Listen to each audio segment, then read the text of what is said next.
since it says that we're on air, I just have a question for everybody this evening.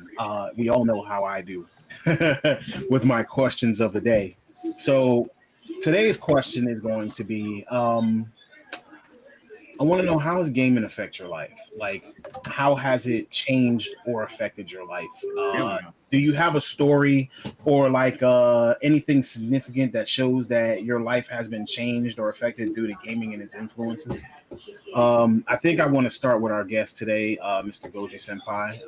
He did say something that caught my attention, and so that actually kind of inspired this question. So, the floor is yours, sir. I want to start by saying it just popped up. We're live now. But yeah, I want to start. My name's Goji Senpai. Gaming has it's been a big part of my life. Like from when I was young, it was always a hobby of mine. It was always something that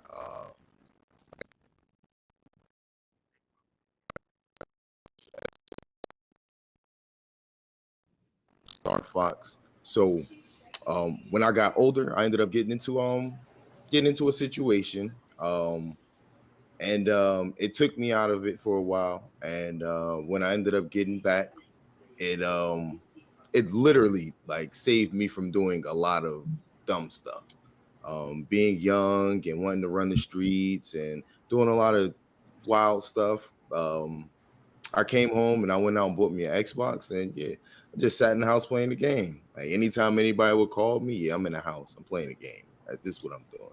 Like I've lost a lot of friends in between that time and now, doing things that I could have been out doing that I chose not to do. And yeah, like I can literally say, like, if it wasn't for video games, like I probably wouldn't be sitting here talking with y'all right now. Oh my. Well, that's kind of a big story. Time. You might have an interesting story to tell us. I mean, if you don't, then I'd still love to hear it anyway.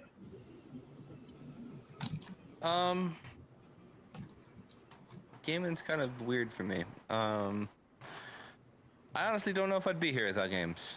I had kind of a weird upbringing, and it kind of got rough at times. And if it weren't for games, I don't know that I would have had a safe place to escape that would have kept me away from some of the traps that are out there. Kept me from getting into the drugs too early. Kept me from all sorts of other depressing things. And it gave me my friends, like my closest friends here, like Rajan and Hustle. I met Rajan working at a game store. If I don't meet Rajan, I don't meet Hustle. I don't meet Hustle. I don't meet the people who helped me get out to Seattle and get my first game job. Like games for me have been the glue that kind of held me together. And continue to be like, if it wasn't for games, I wouldn't have the life I have. Literally, like, I work in the games industry. I probably wouldn't have my fiance. I probably wouldn't have a lot of the stuff I do now. I'd probably have a decent, enough life. Hopefully, I would hope, but it wouldn't be as fulfilling as it is now. Probably, I don't think. Thank you very much. So tonight, what we really are trying to do is just, this question of the day is actually highlighting, because games can sometimes get a negative stigma in households in general, in culture, in society. When you tell people that you play video games for fun, automatically some people might look at you, oh, you one of them dudes who play 2K all the time, and oh, I'm gonna have to fight for your attention. But at the end of the day, what we want people to realize and understand is that this is important to us because it's done something for us. Hustle. Yeah. You have a story? Similar to me. Like, honestly, if I didn't get into games as early on as I did, I probably would have ended up in pretty bad situations. Because, me and you come from the same town. You know damn well there ain't you and Eric come from the same town. So, knowing where we come from, if you're not into something like gaming, you're going to get into something else that's going to get you shot or in jail or something like that. And games really did keep me out of that sort of lifestyle and away from those sorts of friends that I did have that I knew were into stuff like that. And I didn't want to hang out with them because I wanted to go play games with my friends who play games. So for me, yeah, just like the other two here, like gaming pretty much saved my life too. Thank you very much. So I'm guessing, Raijin, you got a story too? Yeah, it's kind of along the same what Time and Hustle said. Like I said, I would never bet time if I didn't start working at Game Crazy. Like, and then it was literally like one of those things. Like, this could be a dope ass friendship. I got you, homie. And then obviously, like me and Hustle, like know each other since 3rd grade, but bonded over like I think one of our first conversations about Sonic the Hedgehog. Yeah, because I was you were rocking a Sonic shirt. I was like, oh, I like Sonic Hedgehog too. And then like obviously as time's going on, I'm kind of with time. Like I like nowadays I have like a lot of friends and stuff like that. I have a lot of different social circles of men, but those teenage years, early 20s, if I didn't have the games I was playing, I don't know where I'd be at. Like a lot of stuff just kept me grounded, kept me focused on not worrying about the bad shit, but there's always games to play. Like World of Warcraft was always a comfort gaming thing. They can say I play that game. I played that game from start of beta to like really just 3 years ago is when I really like stopped playing it. And obviously I have a lot of other friends. I was just talking about MagFest where we got to go on my favorite convention, all focus on all parts of gaming, arcade, pinball, board games, gaming music, like LAN rooms. It's like, and I met a lot of like really like friends. I have like a lot of close friendships now with it because just from going to events like that. So yeah, like it's always been a nice comfort for when all the other shit's going on in the world, or like dealing with family like drama or friend drama. It's like it's good to know I always got a hobby that I like. Man, today sucked. Let me hop on. I don't know, like, oh, God of War Valhalla just dropped. Let me just play the DLC, or like I've been playing the Dead Space remake again, or like to kill time after I had my surgery this morning. So it's just always a good fallback for me.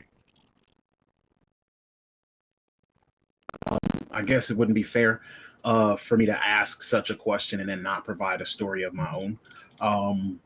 So I came up in a household where, gaming wasn't really promoted. My mom was one of those, get yourself outside.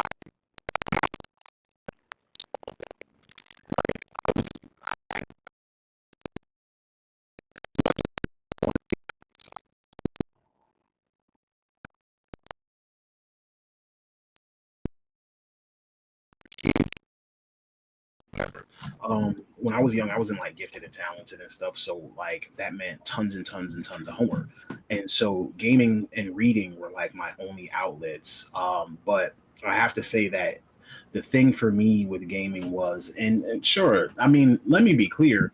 I've done some of the dumb things that we've mentioned. Like I've been involved in a lot of that throughout the course of my life. I'm not gonna go into any details, but so gaming hasn't really kept me away from it, but gaming has piqued and spiked my technical curiosity. So, I mean, I'm not like Time where I wanted to go and work in game development. I thought about it for a little while, but it was actually the inspiration for me even going to NJIT and going into electrical and computer engineering. I wanted to start building consoles. Like when I was like freaking, I don't know, 14, 15, like I was tearing apart PlayStations, and because my PlayStation stopped working. So I was taking apart my PlayStation and I found a PlayStation that was broken, and like the spinner on the little disk drive was bad on mine. So I Frankensteined it. Halfway through the job, I came to realize that while I'm Frankensteining it, I had a first generation PlayStation, and the one that I was working on was a second generation PlayStation. So the laser was in different places. One was over here, and one was directly in front, like one was going up and down.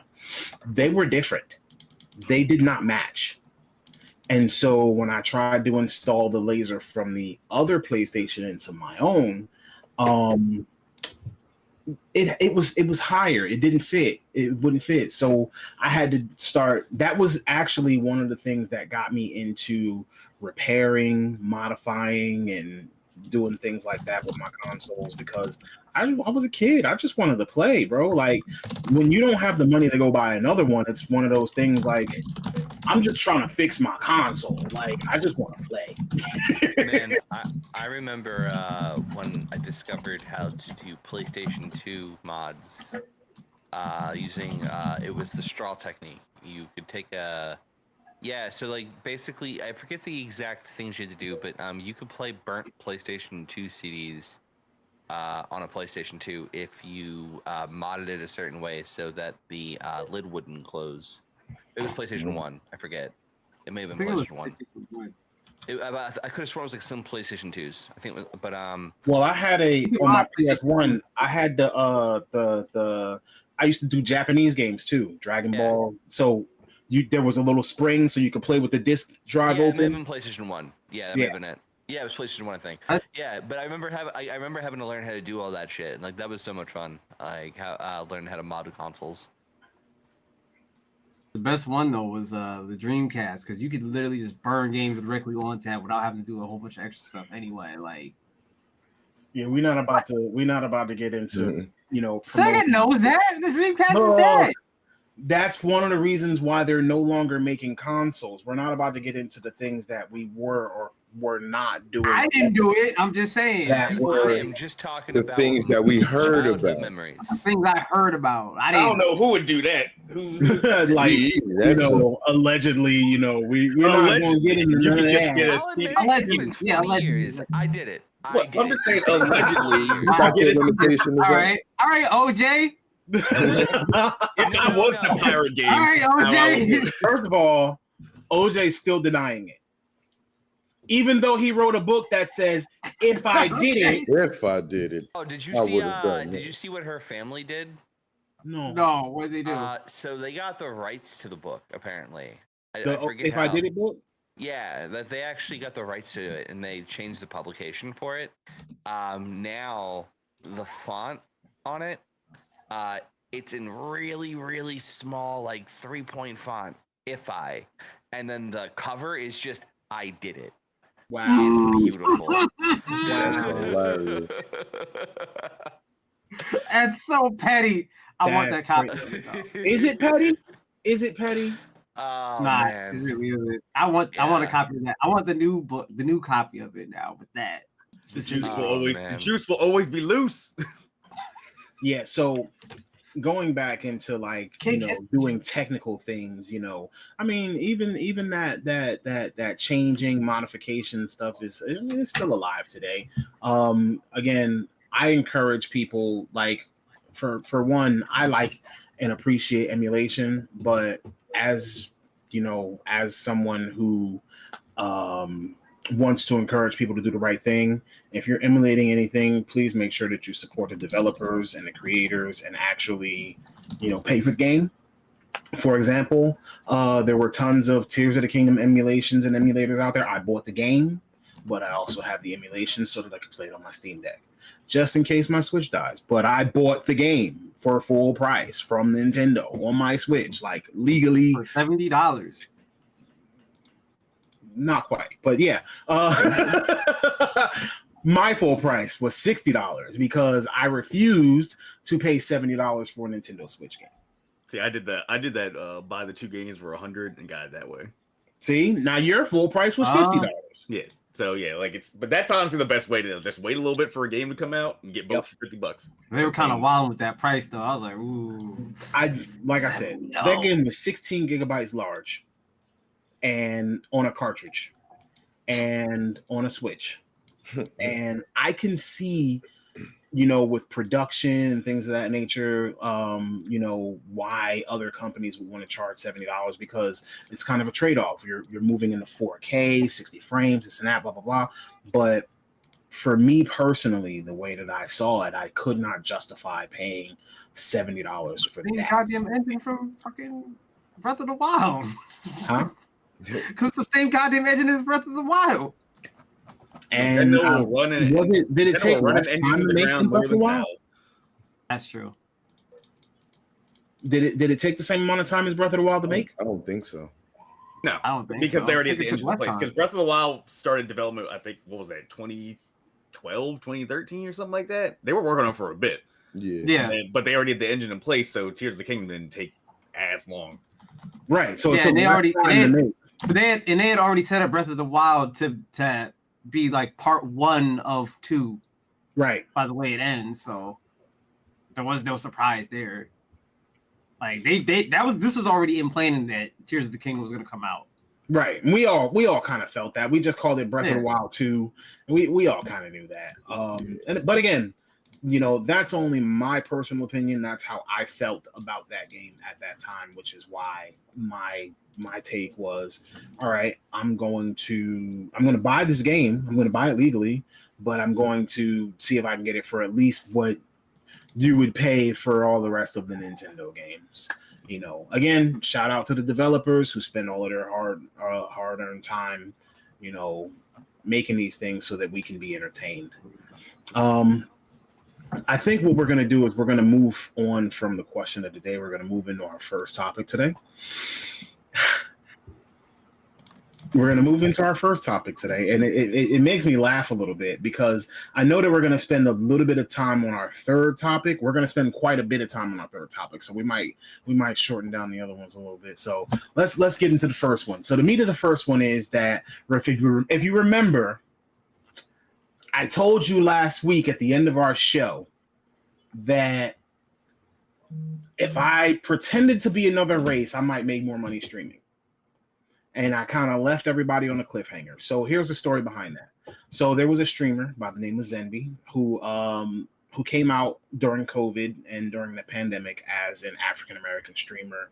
He was streaming for Minecraft. He actually was like, his whole page was built around being a Black Muslim streamer. He was putting all his content out there. He was making like little Black characters. He was, pretty much kind of portraying that Black characteristic.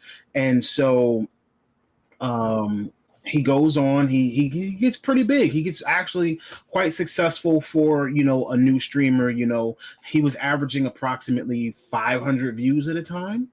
And he ended up with like 30,000 YouTube subs, like in a short period of time, while presenting himself as a Black man. He streamed. He didn't use face cam, so he was a non-cam streamer. Like I said, he would put the Minecraft with the Black hair and all of that stuff. The Kilmonger hair or whatever you want to call it. We'll talk about that later. But yeah, he got big on Minecraft. He even would sometimes post pictures on like his Twitter or whatever. I'm sure around find a photo of this guy nowadays, but he would sometimes post pictures on his Twitter where it would be like a Black guy with a Minecraft head. You know what I'm saying? So he didn't show his real face. So like literally it would be a Black guy with a Minecraft, like with the, you know what I'm saying? Like as if it was his Minecraft avatar on a Black guy's body. And he would post things like Happy Juneteenth, everybody stay safe, like that. Those are the types of things that he would post on Twitter. You know what I'm saying? Or Happy Ramadan, this and that. Like he would definitely, post these kind of things in celebration of, being Black now, or not necessarily happy Ramadan, but he's observing Ramadan, whatever you want to call it, because like I said, he was supposed to be Black and Muslim. I'm gonna say this before I continue on. If man comes out saying Happy Kwanzaa, he's not Black. I know he's not Black, because time that one of y'all has ever said Happy Kwanzaa. Like if man's ever posted something about Happy Kwanzaa, that's a dead giveaway that this man is not African American. Because when you hustle, when is Kwanzaa? I don't celebrate it. No, look, hold on. Wait. Future reference is 26th to the 1st. You know that I did not. I did not know that. I'm just proving a point here. Do we all know Kwanzaa from the top of our head? Nah. I kind of do, only because I think it's like Hustle knows my cousins. Like they celebrated it. Yeah. Yeah. Yeah, all I know is like Coochie Chocolate. That's it. That's all I know. That's like the only thing I know. I'm pretty sure I'm fucked up saying that too. Yeah. Do you know Kwanzaa, Tom? I actually knew that it started December the 26th. Oh shit! Well, damn. I guess you know more than me. And now I'm just fucking- finding out that it ends on the 1st. So, there's that. But Have you ever either way, celebrated it? No. I mean, we learned it in school. That's about I've it. learned about Kwanzaa in school, but I grew up in a family, and not to bring religion or anything into it, but I grew up in a Christian family, so Christmas was what we observed, and those are the holidays that we follow. But either way, that was just kind of a sidebar. Like, if man says Happy Kwanzaa, like, we know you're not Said black, because Happy I ain't never Kwanzaa, seen yo. another black person. I ain't seen Happy Kwanzaa in my many years of existence, because at this big age, I'm not gonna tell y'all what it is. Anyway, so my point is, and it's not just about, basically it came out that he's not black. His friends and people who met him outed him as not being black. So he was basically profiting off of being black and the black culture. The Rachel Now- Dolezal of Twitch. One more time. I said the Rachel Yo! Dolezal of Twitch. I mean- on Twitch. I mean, is it inaccurate? Is it You're wrong? not wrong. It's not. It's You're not not. wrong. It's not inaccurate. So, but forgot this to isn't order the my first shirt for this time, week. nor is it the last time that this is gonna happen or has happened. So, there are other videos of streamers out there who are black streamers who basically created pages and they portrayed themselves as white. They may not have used a avatar, or they may have used an avatar. Whatever the case, they presented themselves as white streamers in order to try to get more views or more popularity. Who was And that girl so- on TikTok that started the was the AI trend? The NPC Oh, the trend? NPC girl. Yeah, the NPC Yeah, thing. yeah, I mean, something you look at baby, her something post, she's baby the doll, whitest pinky woman doll. in the world. But she went to that award show and she showed was up dark brown skin. skin, and everybody I was was like, like, "Who whoa." are you?" I mean, it's different when you're sitting in front of all of these lights to make sure that you're looking good. Like, I bet you if I took this little white screen off, I look a lot darker than what I look right here right now. It's different. So everybody was kind of hating on her for that, but I could see why she appeared to be of a lighter skin tone than what get she your did on coins. that dark I stage. mean, people Get your coins. people don't believe that Pokimane is. I think she's Hispanic. No, I she thought is. she was Asian. She's like No, Asian. she's black. Arab. I No, I thought believe. she She's was like- something, but people thought she was white. I heard her real name. When I heard her the Moroccan. main is short for something. I like something long too. Her She's actual Moroccan. name. She's Moroccan. Yeah, Moroccan. Yeah. Okay. I mean, but again, so I want to know, like, what you think. What do you think about, like, do you think race has impact on your popularity as a streamer? Like, why would a person, or if you were to do it, why would you choose to be or represent yourself as another skin tone or another race in order to stream? I kind of want to go with our resident streamer here, like the one who streamed the most that I know of, and that's Hustle. I think it does, because there was a guy who did a test where he streamed black and was getting like 200. I think he got like 230 views. Then he switched up to like just a JPEG of like a generic white dude with like glasses, and he was getting like thousands of views. I think there is an actual racial bias in terms of like the streaming landscape and stuff too. Because, like, let's be real, if you're a white streamer, you don't really have to worry about racist trolls coming in your chat. I've had that happen to me before, like at least numerous times. Like, at least like 3 times I've had racist trolls come in my chat to come fuck with me. Sorry. So like I do think, and then when you look at like who are the top streamers outside of like Kai Cenat, which was like almost unheard of before Kai became a thing, the top streamers were all usually white. He was like the first one that kind of broke the mold and became like the top viewed, top subscribed streamer, and was black. That was almost like unheard of, because most streamers on YouTube who were black were usually averaging about like a couple hundred views, if that, if a couple hundred at best, couples of, in usual chat, but like for Kai to reach that level of just like success over like some of the even like I think at one point he's bigger viewed than I think XQC, right? Wasn't he at a certain point? He's the biggest on Twitch now. I know that. Yeah, he's still the biggest on Twitch.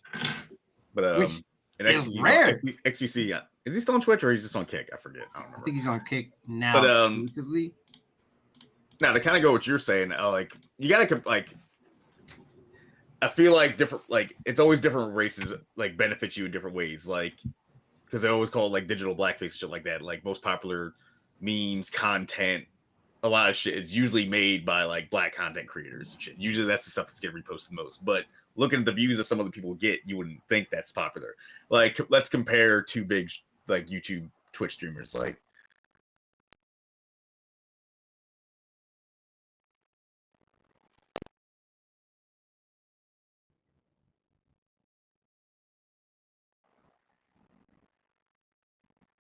Yeah.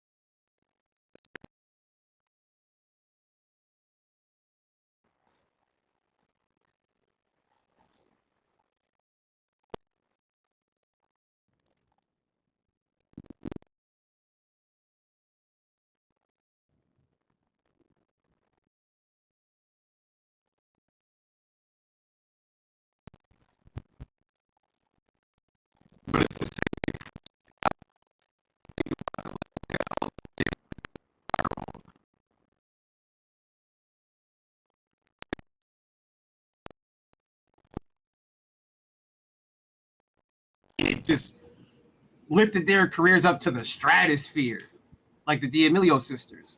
They did this one girl's dance, the Renegade dance. Oh yeah. And that blew their careers all the way up. Meanwhile, the girl who created the dance gets like nothing, no recognition at all. So I mean, I think there is a bias that is there. I don't think. Here's the thing. I don't think people realize that they do have a bias. I think it's just something that's there that they don't realize. And so like they look back on things like, oh shit, like all the content I consume is kind of just focused towards one way. You know what I mean? I really don't think it's like intentional that people just gravitate towards that. I think it's like socially conditioned to, in a way. You know what I mean? Does anyone understand what I'm saying? Yeah. It's like I think a lot of there's inherent biases that cause. It's a thing where from being on the inside and having that bias, you don't see it even when someone's trying to point it out to you until it's a thing that works against you. He said audio was in and out. Don't worry about it. I know exactly why. That was because I was asking for something. So, again, when Loon moves around, things happen. So I do apologize for that. So you think that there's a bias?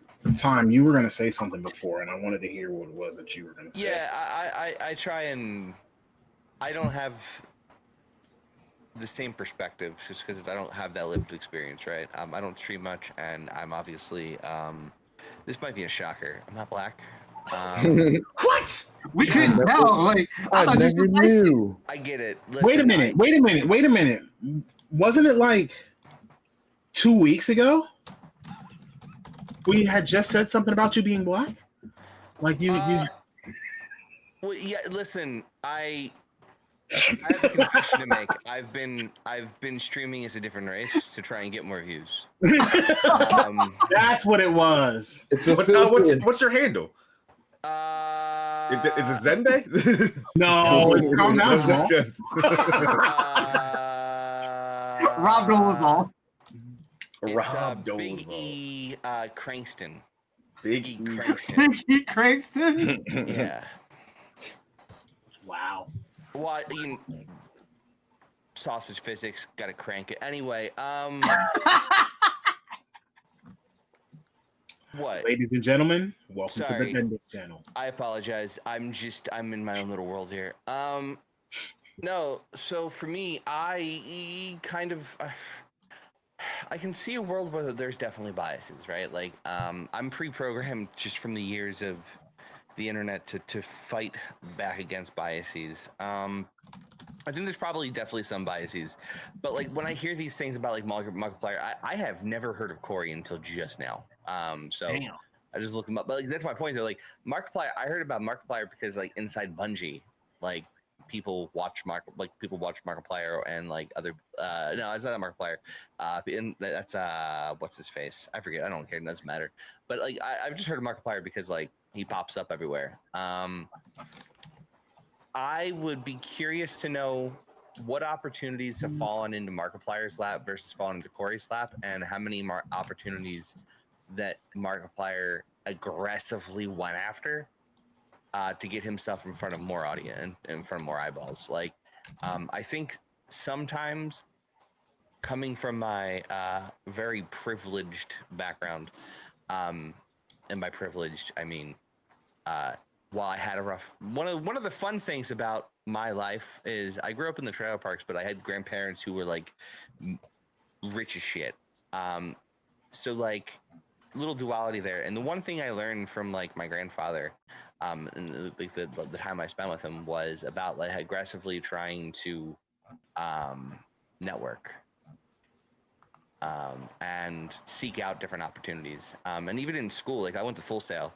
One of the big things they taught me in Full Sail was aggressively networking. No, not a flex, I promise. I assure you. I wish it were a flex. It was miserable having them in my fucking life. I assure you. We can actually confirm that. Yeah, no, it's not a flex for him. It was nowhere near a flex. Like I didn't know how else to frame it. Like, They should be transparent. So I apologize if that came off as a flex. No, but like I was just aggressively taught from like my grandfather from college, aggressively seek out opportunities. Like that's kind of how I got my start. Like I found a store that was near a game studio, and started to try and just network and find people who worked in the games industry to get me a job. So like I wonder how many of these people who are blowing up like a Markiplier, and I wonder how many of them are aggressively out there trying to find these opportunities that we just don't see. Like it looks like the algorithm blowing them up. It looks like them just having these things handed to them. But the reality is like behind the scenes, like they're aggressively messaging people on Twitter and Discord and Instagram, and trying to get these opportunities. Like I'd be curious to know what the different paths look like.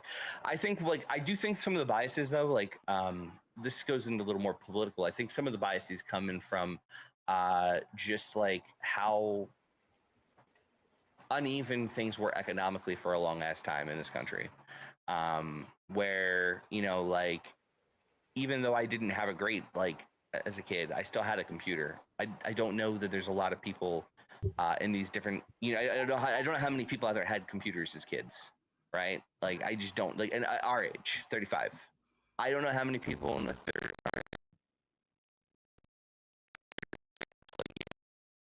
I don't know how many people out there had computer science curriculums and all these different things in their high schools. Like I'm in my 30s and I'm just learning that people didn't have a lot of things I had access to, and I do think that plays a role in like the streaming demographic. Like I think that you're going to start seeing more Kais pop off now that we're starting to see a little bit more. And I don't think that it's inherently viewer bias, though I can certainly see that. Like I can see there being viewer bias even just from a cultural perspective. And like one of the complaints I always hear is like, man, these young black kids are so loud. And it's just like, what the fuck are you talking about? They're having fun. They're fucking teenagers. They're like, Kai Cenat is an annoying little shit, but you know what? I am pretty positive my friends and I could be annoying little shits in our 20s. Yeah, I was horrible in my 20s. Especially, 18 to 20. Please don't cancel us. All I'm saying is they met. I'm kidding. I'm kidding. I was Everyone's streaming. getting No, content like, to me, we're and free all here. I'm apparently saying is if I was flexing. streaming at 18 to like early 20s, bruh, I would have been hard. If you were streaming and a millionaire at that age, Yeah. Oh, Yo, oh, oh. son, You wouldn't be able to tell me nothing. yo, factor in the I don't even fact know that Twitter you get all day millions long. of dollars and it changes your Yeah. life. Like if you get I've been life-changing money insufferable. at 18, 19, 20 years old, first of all, you're going to think that you should never have to work again in your life. Yeah. Second of all, I you're would've going been to be on some other Bro, shit.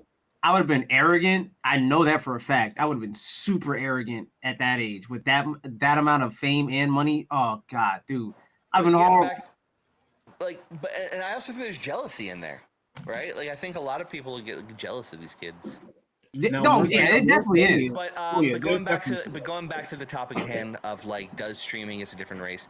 Like the other question I had was like, if we felt like him being white would have been more advantageous for him, right? Because that's kind of what it feels like. Am I wrong in like that's kind of where we're at right now? Like it feels like Markiplier has an advantage, not explicitly, but potentially at least a little bit because he's white versus Corey. Is that like kind of where we landed at? Well, that was just an first example that popped in my head. No, I'm just trying to get a feel for like in that example. Is that kind of how you feel though? I feel that because there's been other videos in the past that I've seen that it's anecdotal evidence where it seems like that YouTube specifically sometimes will stifle some creators from popping up on the trending, even though they're similar popularity level, make the same content, or they'll get strikes on their channel for the same videos other people do, and then they have to contact their YouTube rep. Like the reason I brought that up is because that Corey Kenshin and Markiplier is an exact example when that happened. I forget what horror game they were both played, but they both put up a video. I remember this. Same part of the game. They they age restricted Corey's video, but Markiplier's is fine. Corey contacted his rep saying, "Hey, what's going on?" And it's like, "Oh, well," and then the YouTube rep kind of gave him a bullshit response saying like, "Oh yeah, your content was wasn't in guidelines or suitable, so we age restricted it." And then he's like, "Okay, but Markiplier's video is up at the same part. Why isn't his age restricted?"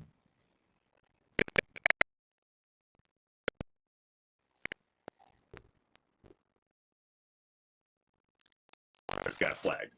But after Corey's it's like I said, that's anecdotal evidence, one video example, but it's also like why did he have to go through all this roundabout? Not only that, you flagged Markiplier to get it fixed. You could have just unflagged Corey's. You didn't have to flag Mark too. I hear where you're coming from with that. I don't think that was race though. Like, I feel like it's just because Markiplier probably has more friends inside YouTube. That could be a thing too. That would be my guess. Like, here's an example. Like right now, Dylan. Like, so this is political a little bit, but I'm not going to get into the politics of it. Dylan Burns, he's a political streamer over on Twitch. He's been doing live news coverage of the war in Ukraine, and he just recently did a react video on Twitch to Destiny. Destiny debating Ben Shapiro. Ben Shapiro, yeah. He got banned. Hassan Pike, yeah, he got banned for it because Destiny's banned on Twitch. Hassan Piker watched the same video and is having no action taken on him. But how does reacting to somebody who's banned on Twitch get you Twitch banned? guidelines, you can't have content streaming or clips of a banned streamer. That's why people can't stream or show clips. That's in a guide? Oh shit. Yes, that's why you never see clips. That's why you see people streaming Dr. Disrespect. That's never on Twitch. It's somewhere else. Or somebody streams a Destiny. And it's not on Twitch. Yeah, you can't have anything that could be a circumvention of the Twitch bans. But what if you're analyzing what's going on? Nope. Don't matter. Really? That's stupid. They basically look at it as a dumb. loophole of having the person that's banned being back on the channel. Unless you're Hassan Piker. So like, I think these biases just in the companies because I think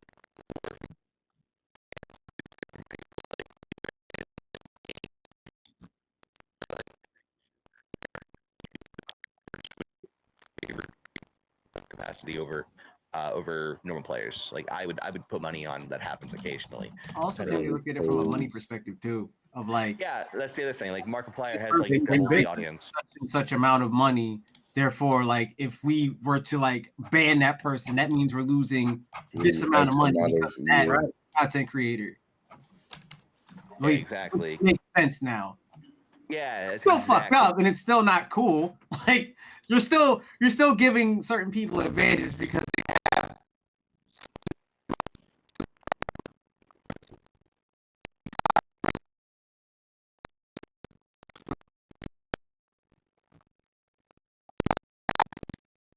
Yep. I was like, oh, okay. I mean, like Logan Paul. Yeah, Like, Logan Paul, bruh. he's still on YouTube. Jake. This man has.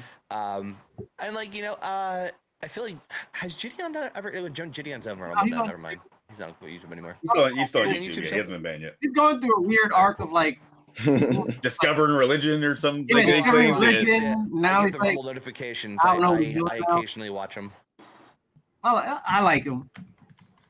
Yeah, I don't mind him. I know he just does prank stuff. I like his. I like the prank videos he does where he goes to like NBA games and gets his head shaved. He got banned from the NBA. Yo, no, Yeah. He the got best, banned no, from the the best NBA one was because he he got bought banned from WNBA. Twitch, and he snuck into TwitchCon.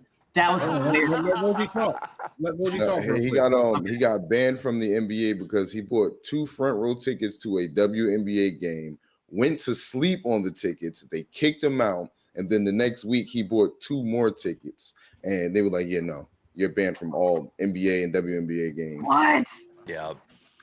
Yeah. He takes the troll a little bit too far sometimes, but A little too far sometimes. Oh, Just a little bit. No. but it's like, oh, I can't stay mad at you. I got a question and I'm I like, have a I can't statement. stay mad at you, Gideon. It's like, God damn it, I hate content creators like you so much, but I just can't Keep stop abusing watching. me, please. Yeah, I So- can't stay mad at you, man. I got a question and I have a statement. Okay. So first and foremost, I'm going to start with the statement.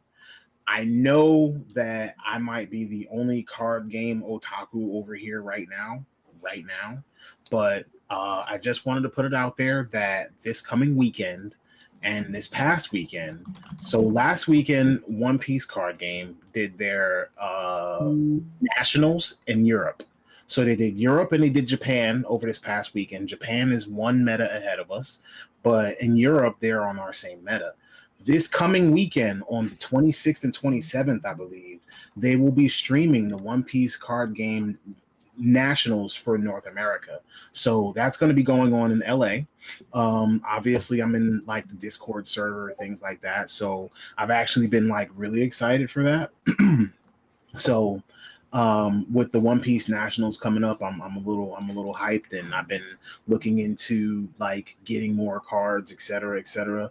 Goji was supposed to go in with me because one of our mutual friends, by the Yeah. name of Luffy, decided he wanted to post his little collection that he got back in December. Yeah, I meant business. I went and I bought. I spent money. You Bro. tell him to sponsor Like, us. This ain't even funny. Bandai, with the amount of money that some of these people spend, I'm gonna tell you right now, when it comes to One Piece and the One Piece card game, we want you to print more product because right now the prices are getting a little out of hand.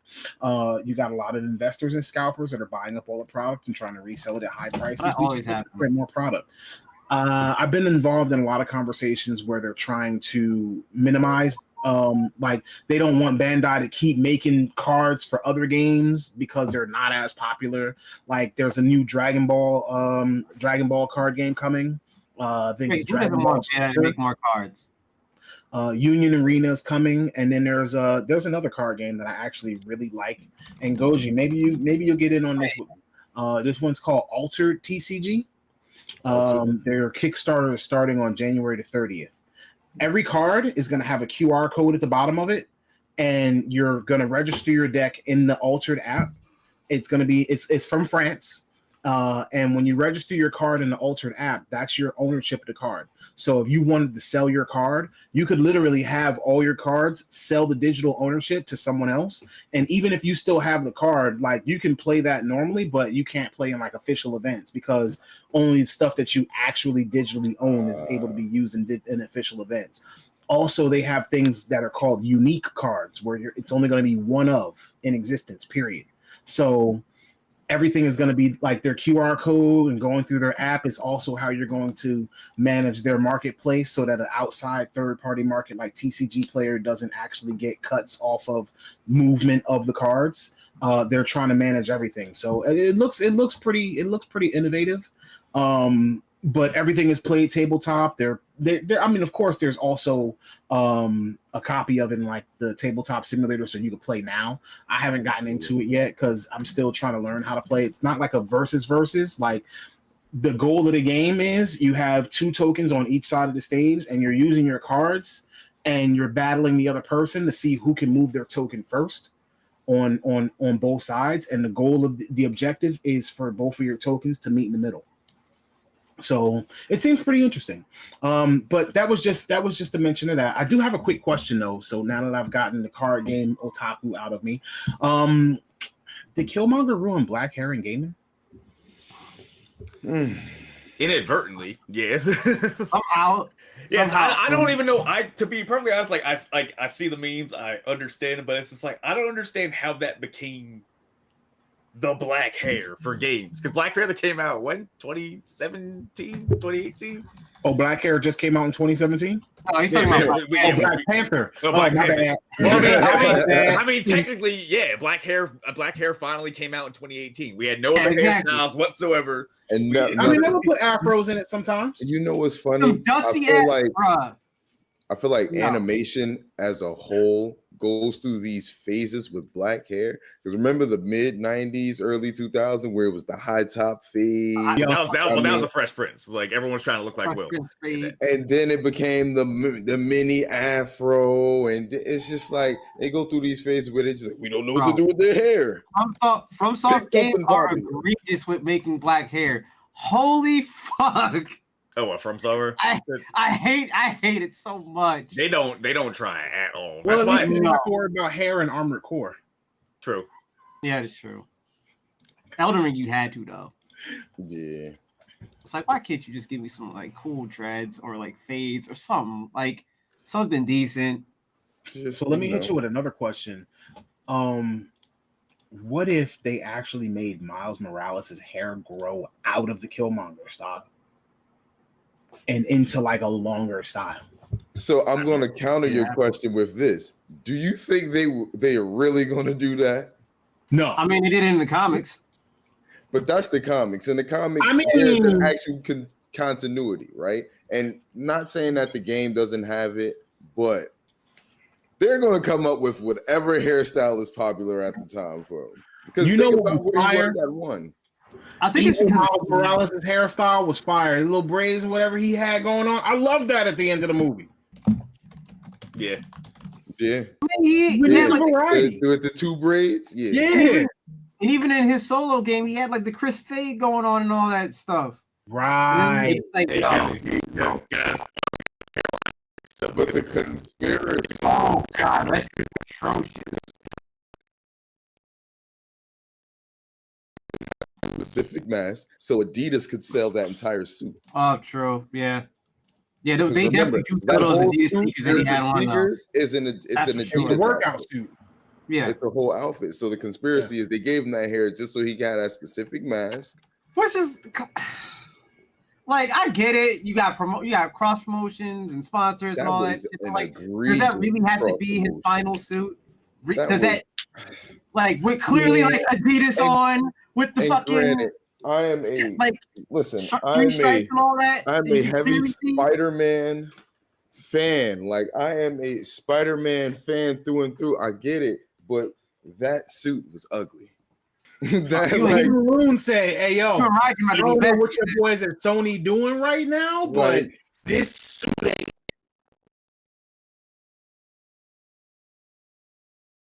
I have a better custom suit than Miles Morales does. You know, right there with your breath. That's. I have a better custom suit than they get mine. Then you feel me? Are we getting our Spider-Man suits? Because like, you got one too. Am I the only one without a Spider-Man suit? Like, there you go. Oh, I got the Funko of the Daft Punk suit from the. That was just egregious, like cross promotion. All of my Funkos are Iron Man. I mean, my CV So All we of my did. Funkos are World of Warcraft. Huh? I just have a sorted one. All my Funkos are World of Warcraft or Destiny. Interesting. I would have never guessed.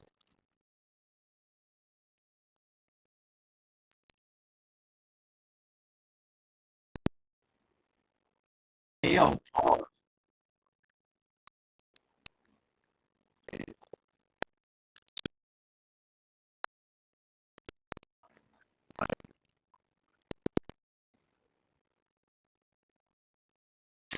So right before the release of the Prince of Persia: The Lost Crown, as it was approaching on the 18th, so on the 15th, Ubisoft chose to rebrand their subscription service.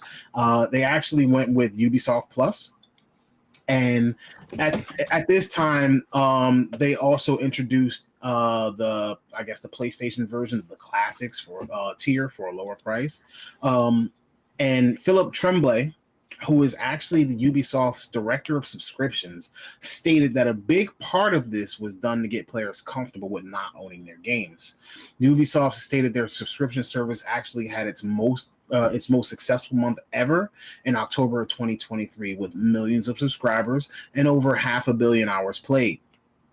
Now, to note, Ubisoft's subscription service is $17.99 a month, and that's for access to titles that Ubisoft has available to play. So particularly just Ubisoft games. So essentially it costs about as much as Game Pass Ultimate, and it's only restricted to Ubisoft games at this time.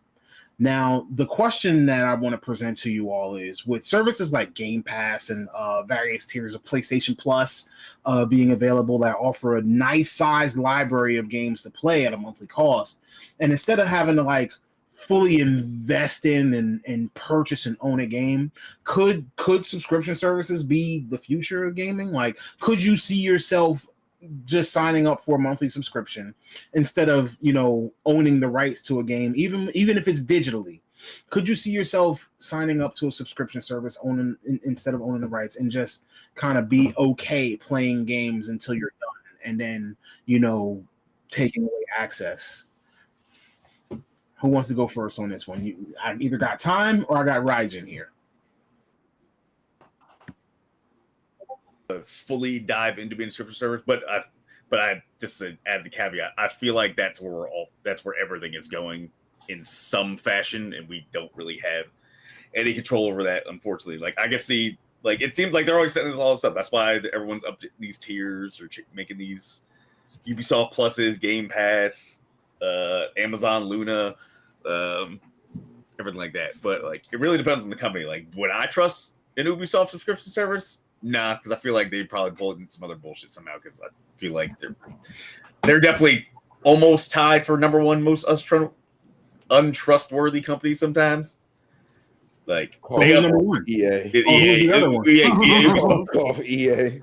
Ubisoft. Like, they're it feels like they always try to outdo each other sometimes with like screwing Out shit each other. But yeah, no, like, I'm not fully opposed to going a full digital or licensing, because like, realistically, the only time I buy games that's not digital these days is if I get a collector's edition. Most of the games I've been buying have been digital, which unfortunately sucks if they decide, you know what, fuck it, you don't got these games anymore. Your library is gone. Can't do anything about that. But at the same time, they spent $70 for that game. But at the same time, if they're gonna go that route, they could just say like, "Oh, you put the disc in. Sorry, disc don't work no more." That's true. So Yeah, Greg said, if you had access to any game you wanted, sure, I'd do it. Yeah, like if Nintendo like got off their ass and finally made like, yo, finally, all right, here's all NES, here's all Super Nintendo, here's all Game Boy Advance, 64, part of your Switch Online subscription, instead of just being these random like why is Golden Sun just now getting on the Game Boy Advance, like Nintendo Online? That's one of the best Game Boy Advance RPGs, and they took their sweet ass time doing that. But if you made everything available, like you just said, I'll pay for that. Yeah, and considering the Nintendo Switch can literally do their entire library easily.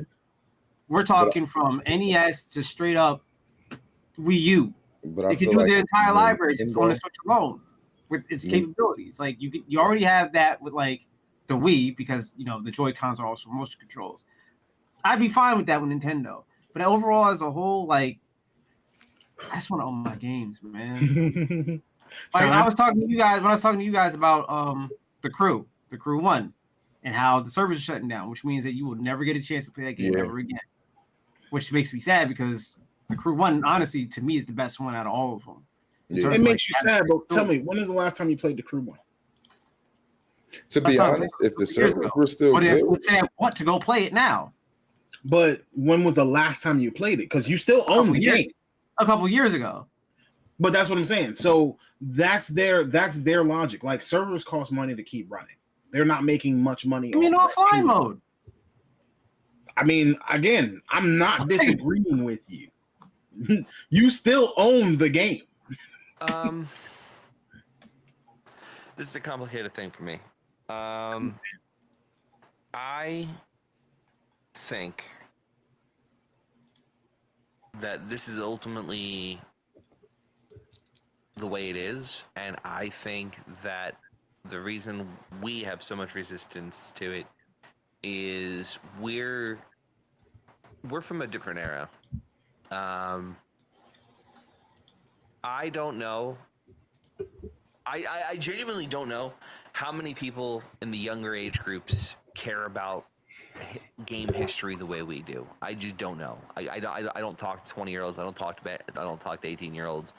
I don't know how much this younger generation cares about the experience, because I don't know how many of them have the opportunity to do this kind of stuff. Being able to walk into a game store and find your childhood sitting in a bin. You know, like I think the people who care the most about this kind of thing are the collectors, which is us. We're a hardcore demographic for that. You know, to your point, like, yeah, it's great to be able to go pick a game up and play it again in a couple of years. You know, like, I still go play through Chrono Trigger and stuff. But like, I just don't think that's the way the industry is moving anymore. I don't think there's a lot of people who go back and replay old stuff. And I think if there's old stuff that's being replayed enough, they just remaster it. They'll remaster it. Yeah. Remake it, I should say. I mean, why not? Because you get to make new money off it.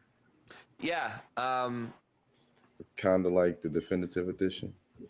Yeah. Oh God, I remember that. Like, to that point right there, that's what's scary about it, because Rockstar decided to take all the older versions of Grand Theft Auto 3, Vice City, and San Andreas off of every storefront. And the only way you can get those now are buying the definitive edition, which is why I'm glad I still have an OG copy of Vice City, because I can pop this in at any time. But to Time's point, we're different. We like this type of stuff. Like, this is what we grew up on, being able to go to different game stores and looking and buying the hottest game for $15 because it's on sale, and then having that. This generation that's growing up gaming now, they started off with digital or disc.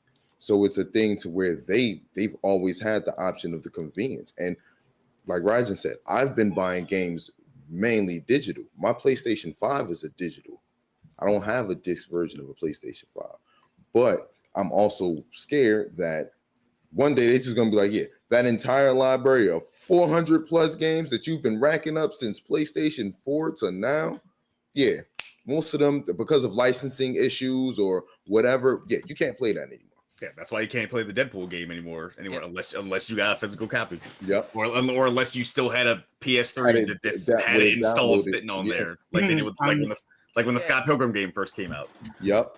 They just redid that. Yeah, they had to redo that because I still have my Xbox 360 with Scott Pilgrim downloaded on it because of that. I mean, I got it on my PlayStation 5 now. But I bought it again, but that was an amazing game. But it sucks. It sucks when there's a game that you know that you really enjoy that you can't play. I refuse to uninstall San Andreas off of my PS5. Because I have the original version. Yeah, because if I uninstall it, I can never play that again. Yep. Yeah, and like, and the shitty thing is, like, you still own the game, and they're still doing that shit. Yeah, like what the fuck? Like, so like there's no difference in owning the game versus not owning the game at this point, because of the way a lot of these EULAs are written. Right. Like it sucks. Don't cancel me on this. But I half joked a couple years ago that I was like, man, people fight so hard against communism in China and stuff, but like capitalism's kind of going that way with the way a lot of these, like, you don't own anything freaking shit goes. It's like, Oh, dead ass. except it's going into your private property now. Like, Oh, straight up. like It Like is. they said, they wasn't with us shooting in the gym. Yeah. yeah, it's I mean, nuts. cars are getting into subscription services now, which is nightmarish in my opinion. Like certain functions. What I was going to say was Nintendo. If Nintendo decides they want to put all their games into a subscription service, they are going to be the worst and most egregious with it, because their Absolutely. tier system they're going to have. Now, yeah. Pokemon is going to be in their own tier system alone. Now, to answer the question of like, do I think this is to go a little further into the way I think this is the future? I do think it is the future, for better or for worse. I actually think that one of the problems you're running into right now with a lot of, I'll use movie companies because it's been more common, but like yeah, them freaking hot, those service heated seats, man, that's so nuts. But Cut that shit off. it's so freaking stupid. They actually they have mods out there to get around those things. That's good. Not that I would ever advocate for that. I But do.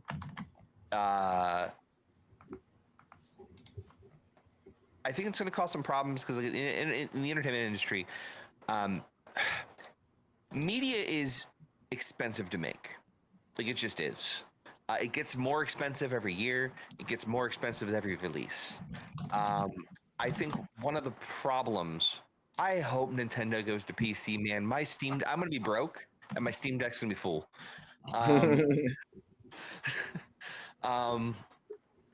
But I think that, like, one of the problems you're gonna run into is, like, I don't know how they're gonna handle budgeting once streaming becomes more mainstream. Because, like, one of the big things in game development is, like, you sell a game, you have money, ideally you make back what you spent, and then you have more money for your next release. When you're dealing with publishers, you're like, we're gonna give you, $500 million for this game. What's that look like going forward? Like, what happens when a game doesn't achieve certain metrics? Like, I don't know. Like, I'm concerned about the development side for streaming in the future. As excited as I am as a consumer, like, I honestly think these things are net positives for consumers. I don't know what that means for developers, though. I'm a little more scared about that. But, like, by example, like, gosh, I'm sorry for being a little jumbled here. Broadly, I think this is going to be a positive. I think this is broadly going to be a positive. I think it's going to be the future. I think the hardest part about it, though, is going to be for the old heads like us getting used to these subscription models where we have to deal with, like, the, you know what? Like, I have Game Pass. Like, I was looking forward to playing Persona 5 on there at one point, and look, that's not there anymore. So I have to go buy Persona 5, which isn't a problem. But, like, I mean, I bought it like 2-3 times, so I completely agree with you here.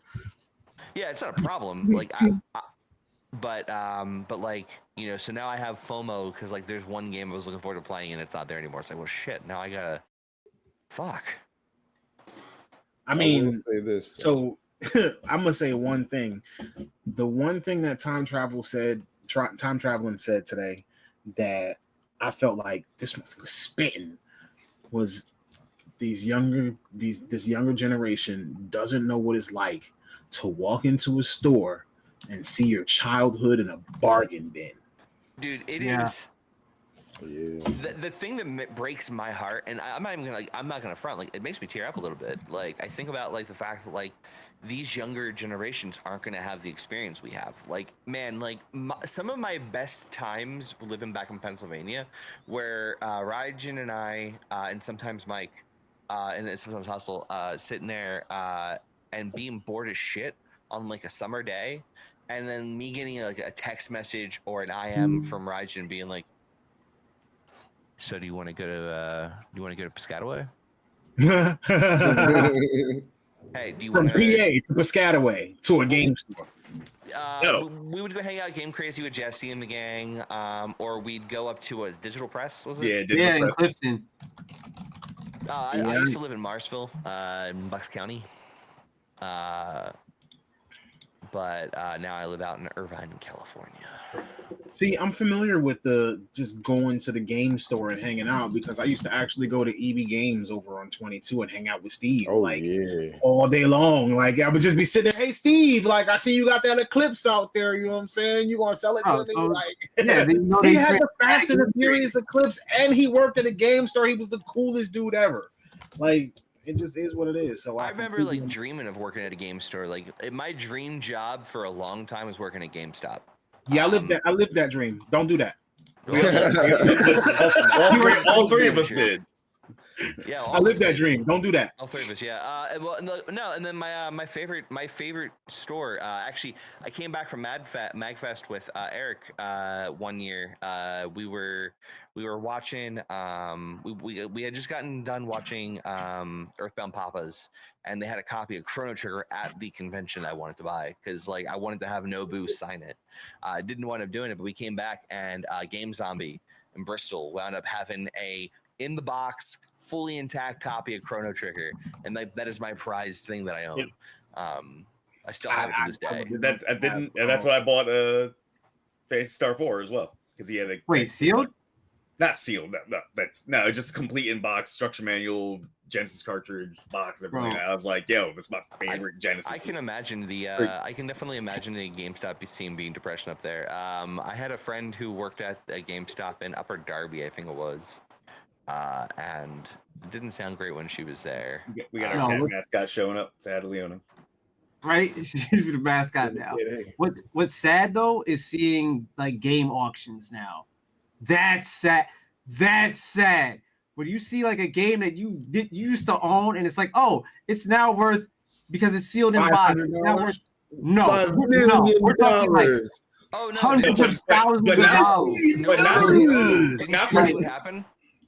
With what? The whole retro games market crashed last year. It crashed?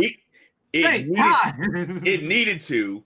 Well, again, that's why I said the card market is going crazy right now. The investors are moving in the different aspects of games. They're moving from one thing to the next. No. So there's a content creator called Carl Jobst. He just recently exposed the completionist scandal. A year or two ago, he exposed a scandal in the retro gaming market where one of the top auction houses was colluding with a grading company. Yep. And that caused like the market to like completely tank apparently eventually. Can I chime in on this? You know this stuff probably better than I do. So I was these two could attest. Like I was hardcore collecting games once upon a time, trying to get rare shit. I worked at another retro game store. I meet all the people at Magnets. The retro game pricing thing was a complete scam for the most part, and a lot of stores still be getting away with it. Like I could tell you, let's take a popular game, Earthbound. It came in the big ass box from Super Nintendo. Even the cartridge by itself sells a lot. Realistically, it is a hard to find game. Cartridge only should go for like $150. Realistically, complete in box should go for like $400 to $500 because it came with like the crazy ass stickers, strategy guide. I think it came with a sound like a didn't have a music CD at the time. It came with some like kind of music or something like that, or like a coupon or some music and had a giant box. But you see like some stores now be like, yo, $1,000 for this. Like this game is not worth that. Like the annoying thing about like some of these things is like, granted, yes, there are finite material. If let's say every copy of Earthbound gets destroyed for Super Nintendo, that's it. They're not gonna make more. So there is some inherent value going up, but some of these companies and stores going with what Time said, they were using these fake grades to just inflate the price of these games, and people were getting fleeced for like hundreds, thousands of dollars. It's kind of I think that happened with the comic grading industry a couple years ago. It's literally the same auction house. Yeah, it's the same auction house that does comic auctions now too. Mm-hmm. Fucking scumbags, yo. I saw something earlier. They were talking about how there were some auction houses that were bidding on their own games in order to basically inflate the prices of it, make it seem like okay, That this was is a part of very it, popular too. game. Yeah, Carl exposed that part too of it. About yeah. how they were actually auctioning on their own games to inflate the prices of them. It's all just egregious, money hungry. Oh, hell yeah. People be dirtbags. Ladies and gentlemen, that is called capitalism. Let's move on. So now, over the past, I believe it's past week or two, the NVIDIA released the 4070 Super and the 4070 Ti Super, I believe. Yep. So yay for that. We got new graphics cards out already, even though the 4070 just came out last year. I literally just ordered a 4060. Yeah, now the Gotta 4070. take that back and get that 4070 Ti then. Yeah. Yeah. So hopefully that'll help even out the market a tad bit. One thing that I did want to mention before we actually move into our big final topic is Hogwarts Legacy actually has been confirmed to have broken the streak for Rockstar and Call of Duty. So for 2023, Hogwarts Legacy actually ended up being the best-selling game of the year. This is the first time in 13 years that the best-selling game of the year has not been a Call of Duty game or a Rockstar game. And it wasn't even nominated for Game of the Year. Let's not forget that. But it is actually said that it's staggered release on the different platforms. Down to the it second. Very much so contribute to that because it didn't get a Switch release till close to the end of the year. And and the PS4 and the Xbox One versions didn't drop until mid-year. Yeah, all the last gen versions in Switch like dropped mad late compared to the PS4, PS5, Xbox Series, and PC version. Yeah. So, time. What? Huh? Was that? I thought you were going to say something. I'm sorry. No, I'm leaning in to send someone a message. I apologize. Oh, yeah. Because it looked like you were like. I mean, I'll start. Legacy. I'll start. But the question is, I have no opinions on the game. I haven't played it. Yeah, I still haven't played it. But, one of our but is anyone surprised? Not really. I mean, Harry Potter is a stranglehold on not even the entire just that. generation. Not even just that. The Call of Duty that dropped this year was not that good. So for it to not have been the best-selling game, I understand that. We didn't get a Rockstar game this year, so I can see it. I'm only a little surprised by it, but not entirely surprised by it. Harry Potter is a mega force. I feel like all right, I'm please don't cancel me. I feel like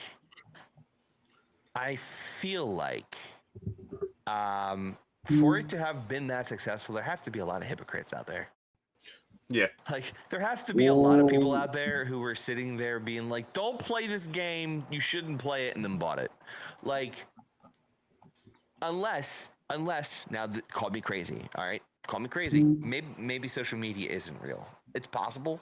I keep saying Twitter's not a real thing all the time. It's not. I keep saying it's not a real thing, and then it manifests reality. Okay, so people say things just to get more attention, so that they can be on the spotlight. But I feel like I'm getting gaslit on social media, so I'm like, I don't even know what the fuck anymore. I have been gaslit.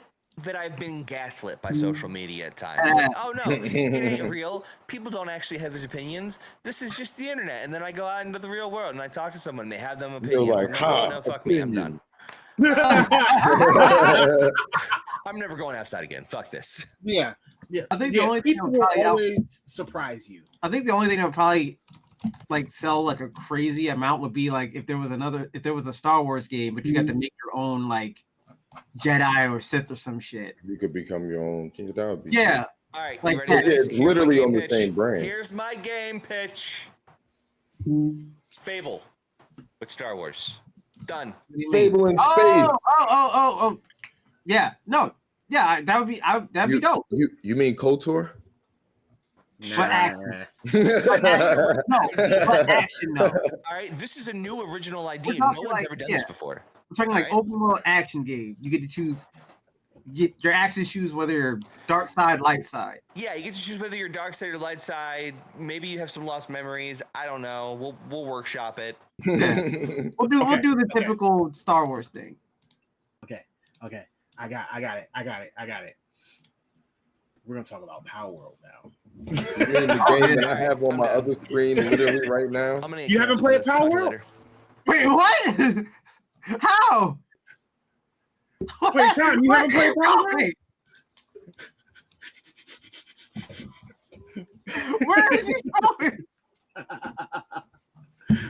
What's just happening? I'm assuming he had to go to the bathroom or something and just made it, just dramatized it. Yeah.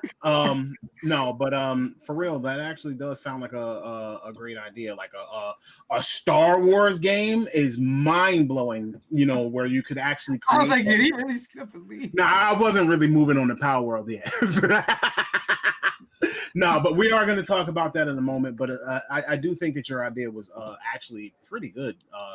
Time traveling, a Star Wars game where you could create your own character, not necessarily an MMO though, but something in that open world genre, where you could kind of do Star Wars things and you could choose that Jedi, Sith, bounty hunter, whatever. So that's one reason why people are so excited for the new Star Wars game that's coming. Now, Outlaws. as we do shift from John's amazing, purely fresh idea on Star Wars. Would you stop gassing me up? It was an ass idea. It was not ass. Do you know how big the Star Wars franchise is? There's a new Star Wars card game, bro. Wait, there is? Yes. I might have to get into Everything's that. getting Yes. TCG. Yes. I might have to get into that. What if they I made ain't gonna lie. Pokemon to a TCG? I know, right? That'd be I'm about to crazy. say, it's like, What if you fucking with Pokemon me? was good? I still got a holographic Charizard somewhere around here. I But, just You had have- Pokemon cards. I got Really? Pokemon cards Yeah. just laying literally everywhere. oh, Hell, Will had a fucking Charizard. He still has it. I wonder how much that shit's worth now. I still got the Mewtwo from they're the not movie. they're not worth as much as you think, because they're not worth as much as they used to be. Nowadays they got to be graded and things like that for them to hold like a massive value. Like a One Piece card is going to have way more value than a Pokemon card. Like I think a holographic first edition Charizard might be $600-700, whereas like the Gear 5 manga Luffy that just recently came out is worth almost $5,000. So, That's dumb. I gotta That's really hella get into backwards. it, which is They started reprinting base set. They started reprints. They started bringing values down on cards. I actually just sold a pack of Evolution, which was the 15-year Celebrations, which was the 15-year anniversary pack for $30. And they just released the classic collection, which is like literally all The base set the base reprinted. set. Full Yeah, base set is literally like I saw this. I was thinking about I would love to get that, honestly. I saw a TikToker selling, I think base set packs were like $400 or $500 pop. This is Just they're because- lowering the value of it. Right. So, So, it depends on where you go and who you're talking to on what you're going to get. But now for real this time, we're going to actually transition to our main event this evening. It is a very, very, very big hit right now. We're going to move into Palworld. Palworld has been the unexpected big hit of 2024.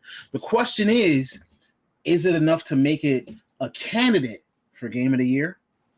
Like, can we already call Game of the Year for 2024? Is there anything else that's going to be bigger than this trend or whatever you want to call it, this fluke? Because they didn't expect this kind of success. We'll go into the success right now. So Palworld is actually a new game that was released in the early access. It's still in early access on January the 19th on Steam and Game Pass, and it's already seen a major success. In the first 24 hours of release, the game had already sold 5 million copies. The game had already sold 5 million copies in 3 days. That did not account for how many players were on Game Pass. And for context, it outsold Spider-Man, which actually sold 3.3 million. God of War, which had sold 3.1 million, The Last of Us 2, which had sold 4 million. These are PlayStation exclusives, and that was in that opening 3-day window, despite also being available on Game Pass. Now, in addition to those sales, we also have been having some impressive concurrent Steam numbers on players of Palworld. It's not a major drop off, or something that a whole bunch of people try to play and then drop off. At the time that I actually put everything together, they had reached 1.58 million concurrent players as its all-time peak, beating out notable titles such as Lost Ark, Cyberpunk 2077, and even Elden Ring. But it was like in third place. We all know that PUBG was number 1, and I believe Counter-Strike was number 2. As of today, the numbers have changed, and it has beat out Counter-Strike 2. Yeah. So this is just according to an article I saw earlier today, but Palworld has had more concurrent players peak on Steam than Counter-Strike 2. So now, I also want to say that it's not without its own troubles. Day one, there were some server issues, and that resulted in the devs actually having to reach out to Epic directly, like at a midnight emergency meeting, in order to kind of fix some of the server problems that they were having, because they didn't expect the influx of players that they were receiving at that time. In addition to that, there have also been modders who have modded the game so that your main character could look like Ash Ketchum, and so that the pals in the game look like Pokemon. I saw something today that said that the person who made the mod stated Nintendo has come for him. So, with that being said, can Palworld maintain this level of success?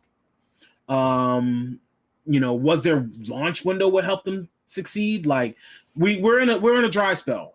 Everybody knows that you're in a dry spell from mid-December until maybe end of January, mid-January. So did they capitalize? Was it right time, right genre, right? Was it like the perfect storm? And can they outlive the accusations that Palworld is ripping off Nintendo? I'm gonna give this one to. Let's go with Goji Senpai. I know we picked on you earlier, but I kind of want your take on this one as a guest. And I know that you've played Palworld, so I think that this will be a good one to get your take on. I literally have it pulled up on the side over here right now. Got my pals over there collecting my resources, building up my base. I'll start by saying, yeah, I feel like they'll get past all the copy, the Pokemon similarities. They'll get past that. Will it be Game of the Year? Not at all. I feel like it'll become another one of those survival games that if you're into that niche, that you're gonna love it. The Ark fans or the Conan Exiles, games like that, where it just gives you that extra layer of now you got Pokemon. I hate those games. And to each their own. Because it has that extra element of where you can craft a world where you turn down some of the survival elements. Like you don't have to worry about the hunger and all the sleeping and all the extra stuff. You can literally just go out and catch all the pals. Wait, so you can turn off hunger? Yeah, you can turn it down, not fully off, but you can turn it down to where it doesn't really affect you or your pals. I feel like it'll scratch that niche of games where, you have your building, your survival elements. Like I said, I don't think it'll be. There are some other games that are coming out this year that will definitely like. I mean, Tekken 8's about to come out. Tekken 8 comes out tomorrow, so there are games that are going to make people forget about this. But at the same time, that's next month. And next month, it's a fun game. It's a good game. 6 days. I feel like they have a little more to go with it. I'll show myself. Add everything that's coming. It's in early access right now. So when the quote unquote full game comes out, maybe then it could contend for, because once the full game come out, then there's going to be the re-release and the ultimate version or whatever they want to call it. I feel like once that happens, yeah, maybe, you know, with all the full features, because like you said, it's a lot going on with it right now. Like with the Game Pass version, you can't even have dedicated servers technically. So if you do multiplayer with a friend, you can only play that multiplayer world with 4 people, and you can only play that world as long as the person who started that world is playing. If that person goes offline, you basically have a character that's not. Yeah. So when things like that starts catching up and you start being able to do like full dedicated servers and there are more pals and the world becomes more fleshed out, because right now it's a huge world with limited things to do. Like you have the big Pokemon, the big pals that you can fight. You do have the towers, the dungeons, but it's just minor repetitive things where every hour this pal respawns, so I can go back after that. I keep saying Pokemon, but y'all know what I mean. I mean, we're all right. So let me be clear. I'm conditioned to say Pokemon instead of PAL because obviously I've been playing Pokemon since Red, Blue, and Yellow. Exactly. I think we all have. I'm conditioned to it, so it's excusable. Just don't let Nintendo catch you, because I will say this: I don't want them to Nintendo leave them alone. Please, they doing their thing, and it is fun. It is literally Pokemon with guns, but it's more like Pokemon with Minecraft, with a Breath of the Wild, with Ark, with guns. So just let them do their thing. It's a fun game to have on the side. Like I said, I literally got it on the side. Like I just found out you can catch humans. So yes. I'm about to figure out how I can get a team of humans. I did that like 2 days ago. No, you can catch the vendors and actually have them in your base. So I'm about to do that. You feel me? They're like, it's a fun game. So you about to go get a wanted level. Yeah, kind of. You know what I'm saying? Palworld GTA. So it says, what do you guys think about this slavery in Palworld? I'm not really sure that I would want to I was avoiding that word just now. I was just talking about capturing I don't like the word slavery. Labor. There you go. I mean, your pals are maintaining your base, but they're also they're not slaves. They're just indentured servants. Come on. They're not because I mean, essentially, they work with you. They're your partners. They maintain the base. They produce and craft, but you also produce and craft too. So they gotta live there too. They're doing something you're not doing. I mean, you can do it. You can technically do literally all that work yourself if you wanted to. Yeah. You don't have to, but you could if you wanted to. It would just take. It's a partnership. Yeah. So, now. There has been a lot of drama surrounding Palworld as well. Apparently, and this is actually one of the things that I want to talk about and touch on for a second. I don't want to get too deep into it, but apparently, the creators have been receiving death threats. Yeah, and what I'm going to say is, for our audience and for anybody out there who ever comes across this video, let me just be clear. I don't care how strongly you feel about something. It is not okay to send death threats, because if they found out who you were, you would be arrested for terroristic threats. There's no need, and I understand that our passions as gamers run strong. There's no need to threaten somebody to kill someone or to make death threats because they made something that you don't like or you don't appreciate, or because it rips off something or whatever the case. Oh, Time. Here's the fun thing. They will find you. Not if they will. Like, no, they have a particular set of skills. It's not even they have a particular set of skills. It's that most of these game studios, once death threats starts coming in, the FBI gets involved. Yep. And once the FBI is involved, have fun. But like I know this for a fact. Like the security teams at most of these studios and publishers have connections at the FBI. That when they receive threats that are not great, they send them over there and they do their thing.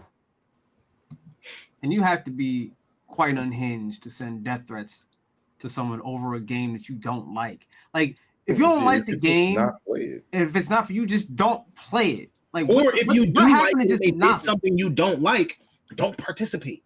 Yeah, what happened to just not liking something and just leaving it at that? We're in an age that was that somehow it was passively taught that it was okay to give your opinion on shit of stuff that you really don't give a shit about. Because of that fake thing called social media. Yeah. But it's the hypocrisy behind that, though. Where was the energy for Temtem, Cassette Beast? Whoa. You know what? I'm not even sure if I it was love social. Cassette Beast. I'm not even sure if it was social media. All right, like I think social media has exposed some of these problems, but like, all right, I'm gonna go ahead and use some examples from school. Okay. So I for a very brief period was on like the school newspaper, like very brief period, no more than a few months. But like I remember like they would teach you to write attention grabbing headlines, which makes sense, but like that eventually gets twisted to how can I make this the most attention grabbing headline I can, and thus clickbait. And then how many times were you sitting in a class where you didn't have an opinion on something, and the teacher's like, well, if someone doesn't speak up, I'm gonna start calling you out. Like I feel like you start getting into this habit where like you almost feel compelled to give your opinion on things because like I don't know, maybe it is social media, but I feel like there's got to be something in the culture somewhere that's causing this kind of behavior. So I'll say this. I feel like social media perpetuated it a little more because you are right. I agree with everything you just said. I just feel like social media gave people a quote unquote platform to stand on to be able to give their opinion. And the fact that so many people can, like, how many times have you had an opinion and someone halfway across the world agreed with you? Prior to social media, it was a thing where like they wouldn't even know about your opinion. But now it's lights get shown on wrong things, and the fact that so many people can just be like, I agree with that.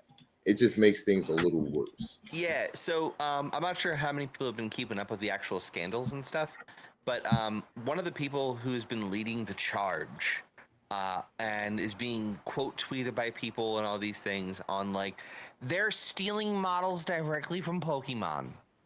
Well, the pinned tweet from this person is, I'm doing this because I don't like the Palworld encourages animal violence. That's the pinned tweet, okay? So they have announced they have an agenda, all right? And then an article came out today that it turns out they had to modify the models to get them to match up. They had to, and they're like, well, all I did was scale down on the X, Y, and Z axis. I just scaled the models so they fit on top of the other models. I mean, like how every game does. Monster Hunter does that. No. So what they're saying, so they exported the models from Pokemon, and then they exported the models from Palworld, and they've been putting them on top of each other and comparing the vertex count, the edge flow of the models, and they're going, it is near impossible to have coincidences like this so frequently. Yeah. And like they're like, it lines up perfectly. And then it's like it came out, well, I mean, I had to scale them down to, but I didn't modify anything outside of I scaled them. But you didn't say that you scaled them when you first did it. But so again, you for a reason. But again, where's the same energy towards Cassette Beast, Temtem, Nexomon? There's a whole bunch of other games that are literally Pokemon clones. They won't get attention unless they're successful. Yeah, it's jealousy. I hate to put it like that because like I don't think even these people understand it's jealousy. Like I think that they genuinely believe they're upset about the things they're upset about, and like if you were to take them at face value, they'd be fine. Because like these are the things that are causing them to be triggered. But like I would bet somewhere deep down, it's like, well, why didn't I do this? Why can't I do this? Because like for me, like I'm 100%. I'll be honest with you right now. I'm projecting a little bit when I say these things because like when I stop and ask myself why I'm getting irrationally mad about X, Y, or Z, like usually it's somewhere involving me. It's not actually that thing. Like when you're getting to the point where you're sending death threats, where you're sitting there and you're and you are just spiraling on Twitter about this kind of thing. Like I get annoyed when I see people who work in game dev, who should understand these things have more nuance than possible than would explain. There's a dude out there who I just unfollowed. He was out here retweeting this person and talking about how like it's impossible for this, and like he's a game designer he's looking for work right now. So then someone comes to him and like, oh, like this sounds like a really bad problem. How would you go about stopping this? He's like, well, I'm not an expert on that. I don't have an opinion. You have to go talk to someone who knows more about that than me.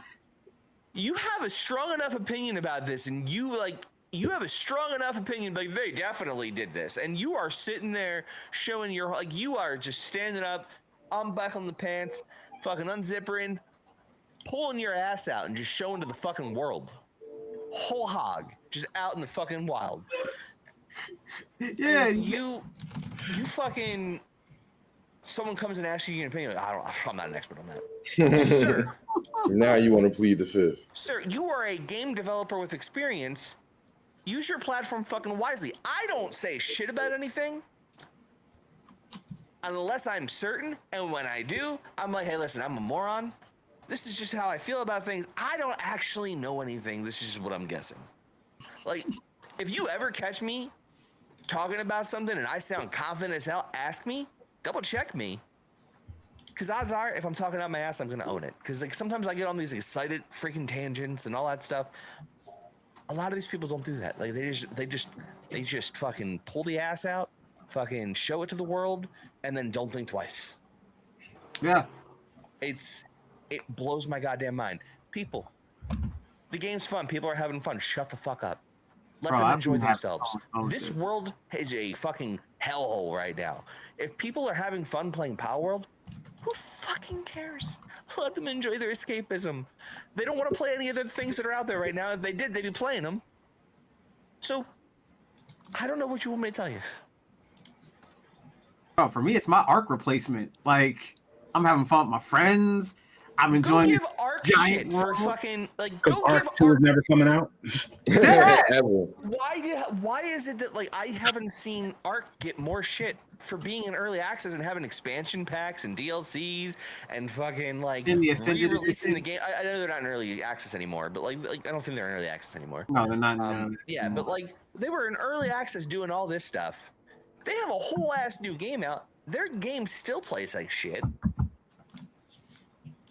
That was supposed to be free for people who own the game. I'm never gonna let that go because they jerked us. I'm never gonna let that go, bruh. I'm sorry. I'm not letting that one go at all. That you lied to us after telling us the Ascended Edition was supposed to be free, then go, oh, nah, you still gotta pay for it. You know, by the way, we're setting on a service for original Arc, so you have no choice but to buy Ascended Edition. Have fun.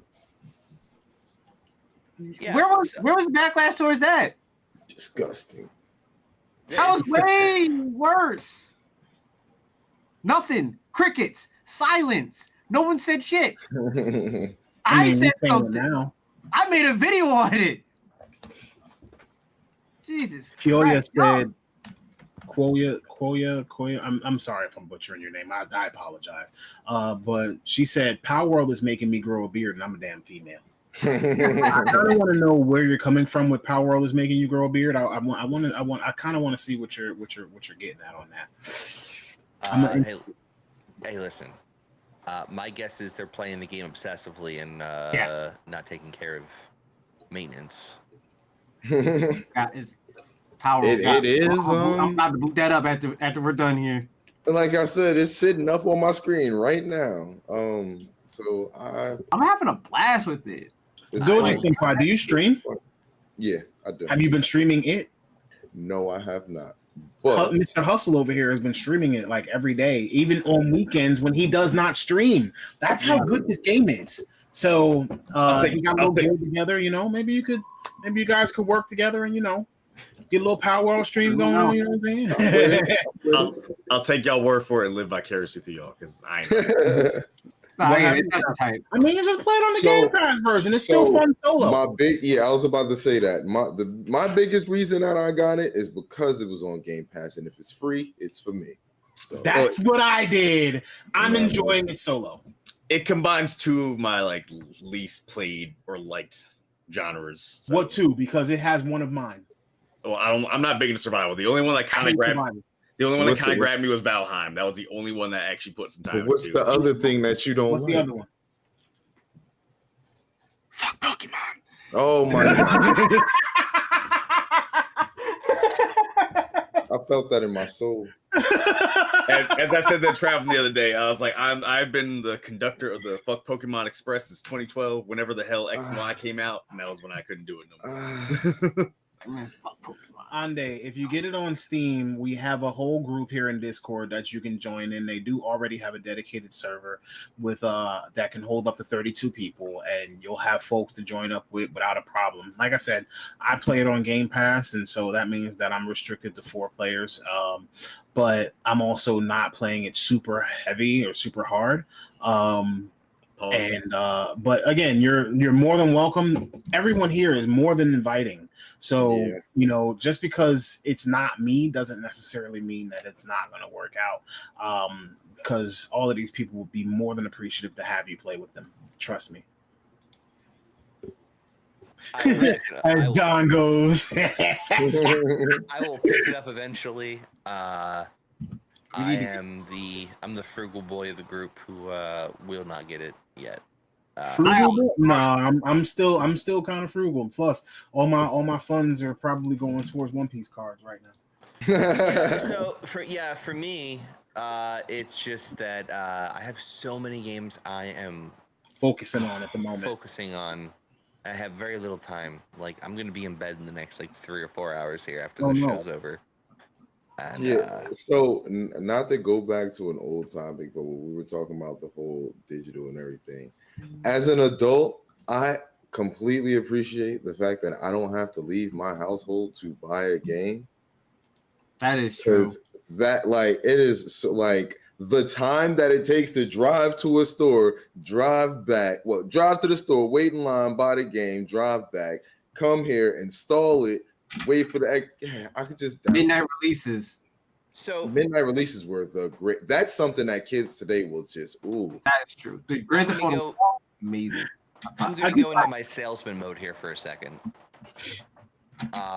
It's been a long time, so 1 second.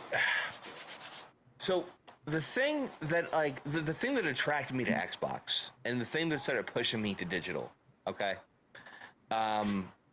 was actually I've been a proponent for digital for a long time as an option, not as a mainstay, by the way. My Xbox app isn't updated right now. My big thing is I love the simplicity on the Xbox, especially. This is one of the things going back to why I chose Xbox over PlayStation for so long. Their Xbox home menu on your phone is so slick. At least it was. I haven't used it in a minute. But I love the ability to download games, organize the home menu on my phone, and just launch any game that I want directly from my phone. That is so nice to be able to sit there and be like, oh, I'm playing WWE 2K, and then sit there and be like, I thought playing Witcher. Boop, boop. Just pull up my phone, and there it is. I love the simplicity of those kinds of things, being. What do you mean, playing it on your phone? The seamless. So on the Xbox, you can basically all your digital, any of your games, any of your digital content or anything, you can launch directly from your phone on your Xbox. It'll connect to it. So if you want to play WWE, you just have the tile on your screen, like it would be on your Xbox, and you just push it on your phone, and it launches on the Xbox. If you want to play a different game, you do that, and it's just all in a nice little interface on your phone. You can it's all in one app. It's awesome. I think you probably do it from your computer too on the Xbox app. I feel like you can do that from the PlayStation. You probably can, but I'm talking about what attracted me to this initially. Oh yeah. Back in the day when I was selling Xboxes, that was one of my selling points. I would pull my phone out, I would show people, the different tiles and stuff, and explain to them hey, I'm on my couch just chilling. I don't feel like getting up to put a new game in. I don't feel like going to the home screen. I just feel like whipping my phone out, looking at what's good, and then boop, done. How that work? Can buy all those things, and you can do these similar things with Steam and stuff at this point. It's just nice. Digital's nice. Yeah. All right. So PlayStation does have this on That's smart, which is nice. Nintendo, get on the ball. But again, this is just going back to these kinds of things are what attracted me to digital too. So I agree with Goji Senpai on that. We kind of conceded to an all digital world when we accepted the fact that they're selling consoles that are only digital. The second we accepted that, like instead of pushing back and be like, no, we need our disc consoles and only disc consoles. Apparently, the next Xbox is going to be all digital, no disc version. Apparently, but we set our fate when we was just like, all right, well, I can do a digital console. That doesn't matter. Save $50. That's cool. Because it gets to a point where it's like, how much is the battle worth fighting if it's also your main hobby? Yeah. Yeah. Well, to be honest with you, yes, more digital Xboxes were sold, but when it comes to PlayStations, more disc versions are sold. Because that has a multifunctionality. Well, I don't know why. For some reason, even though the Xbox Series X can also do Blu-rays, for some reason everyone just realized, like, oh, like the PS5, I can do Blu-rays in the PS5. You can do it in the Series X. It was a lot harder to get a Series X. Yeah. And Xbox, even though they were both difficult to get during the time of the pandemic, the Series X was a lot more difficult to find. More like the PlayStation was available probably more often, and the Series S was available like a lot, but no the Series X was like it was the weaker super high commodity. Exactly. So there's that. The Series S is the Honda Civic, and the fucking Series X is the NSX. I'm just saying.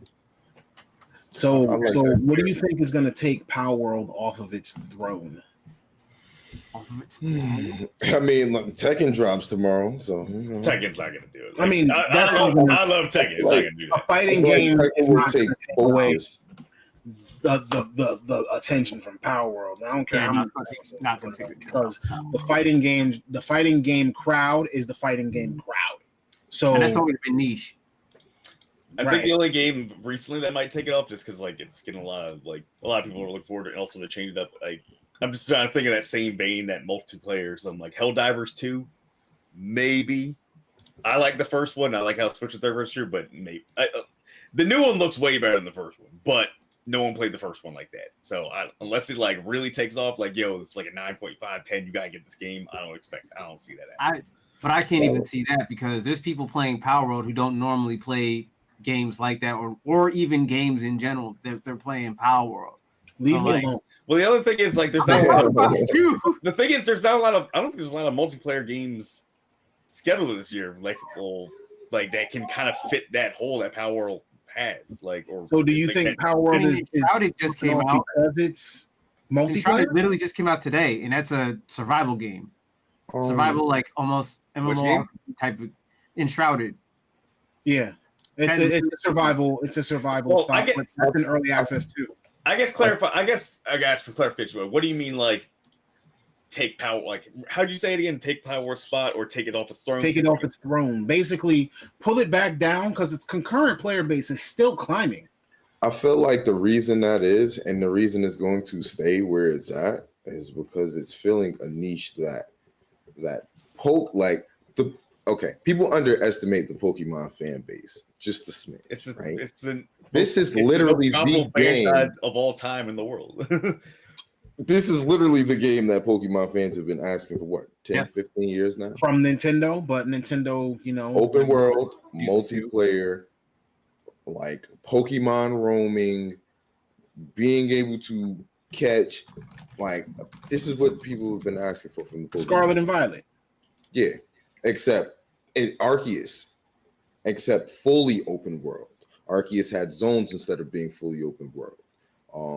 This is literally what, like, you had the right idea with Arceus and you dialed it back for Scarlet and Violet. Yep. Like you dialed it back on performance, but mechanics wise too. Like there was a lot of things that Arceus had that Scarlet and Violet was missing. And granted, I can understand why, because Arceus was more of a primitive like style as opposed to Scarlet and Violet being literally school, like being modern day and everything. But there was still like, you still could have made it somewhat of a survival game because that's what we were asking for from Pokemon games. And it's filling that niche. Yeah, true. And not only that, but they're also going to be adding in a PvP arena. specifically for pals. So you have Pokemon pal battles. Pal battles. Nah, man. Right. Which I can't wait for. So they'll be adding PvP. They'll also be adding crossplay or and I believe that there are still discussions about whether or not it'll be coming to PS5 and PS4. There have been articles saying that, there may be one of those versions coming. But there's also a good thing to notice here too is that that goes against what the Ubisoft guy was saying. People still want to buy their games. People still buy games. That I don't think that's going to change. If it's a game that people want to play, they're going to buy it. That is not all of our opinion. Thank you. I'm sorry. He said Suicide Squad Kill the Justice League is going to be game of the year. That is not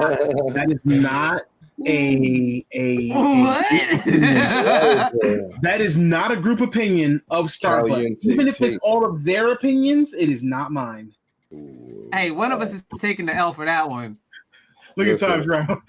Tom is like, as someone who has told you that, had a little bit of hands-on experience with that. Game of the year is a stretch. I mean, you can talk about it now. There's no NDA anymore. Oh yeah, it's literally the most, like, everything you've seen in the trailers. It is boring. It is repetitive. I got up to, without spoiling anything, I got up to the first boss. First boss, they didn't let us fight him. We got right to the point before the fight, but leading up to it, I'll say this: the story does seem kind of interesting. It does, like, the story kind of catches you, but the gameplay, it's literally just hold down the shoot button. Enemies are bullet sponges to a certain extent. There's very little variety, but like I said, it was only up until the first boss. Maybe there's more after you fight the first boss. Maybe there's variety afterwards, but for what I played, it was literally, and I used all 4 characters. King Shark was my favorite. I love leaping through the city with King Shark. Let's go some Mojo. Facts. It just seems like they were just, Rocksteady did not want to make this game at all, and you can feel it. You feel that they didn't want to make this game. You can feel that WB came to them and said, please make us a multiplayer game in the vein of DC. And they were like, but we don't make multiplayer games. Okay, that's cool. We need it to be live service too.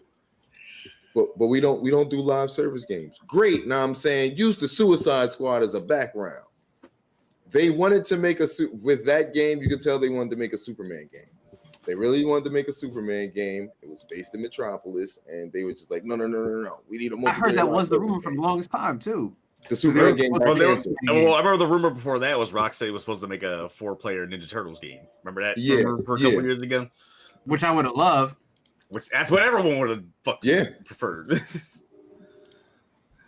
But yeah, it's kind of soulless. Like I said, it really feels. And 2 of the head developers from Rocksteady went and made their own game company, which they just announced earlier this week. Oh. Which,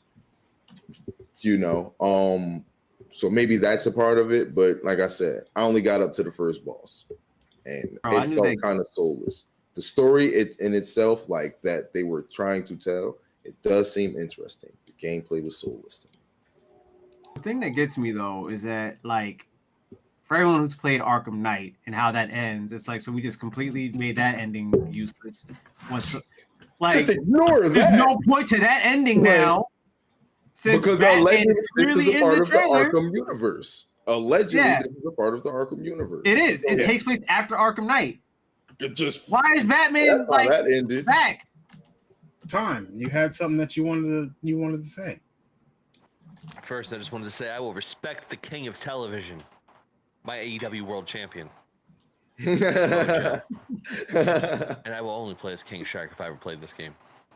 King Shark is extremely wrong about that. Play. He's the only one that acts. In the vein of the way the game plays, he's fun to play as. I'll say he is your king of TV, and you need to respect that.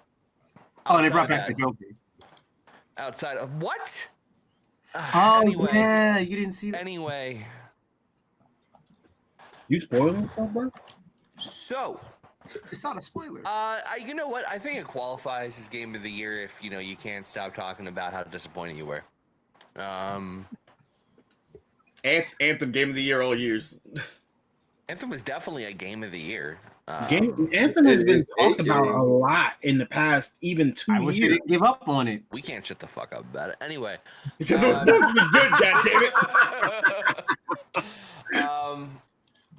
Yeah, I mean, I don't know. Like, fuck, man. Like, I really, like, Palworld, going back to that for 1 second, I think that has the potential to be an early game of the year. I don't think it's going to be, though. I think there's probably a lot of good sleeper shit coming out.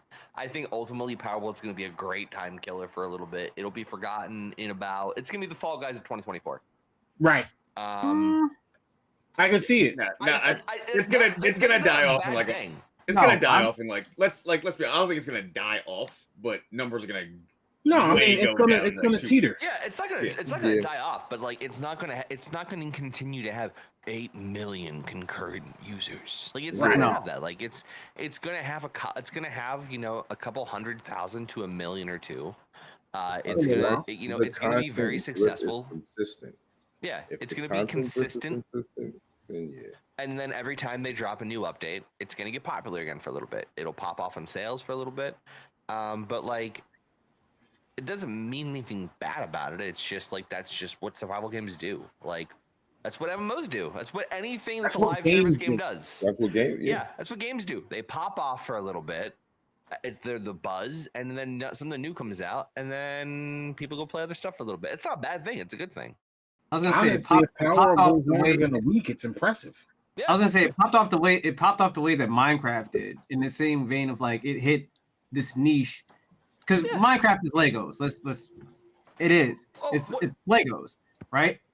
In a sense of the matter of like the aesthetics are Lego because they're blocky, right? You build with blocks in that, and that filled that whole void of like, wow, it's like a really cool Lego game that I really wanted to play. Which now we have Lego Fortnite, which is kind of a stepping stone to that. Which I heard that this is possibly the precursor to an actual full Lego survival game down the line somewhere, but maybe not. That's kind of my point though. Like Minecraft is still popular, but like I don't think we'd say it's like at the height of its popularity right now. I don't even think we'd say it's close.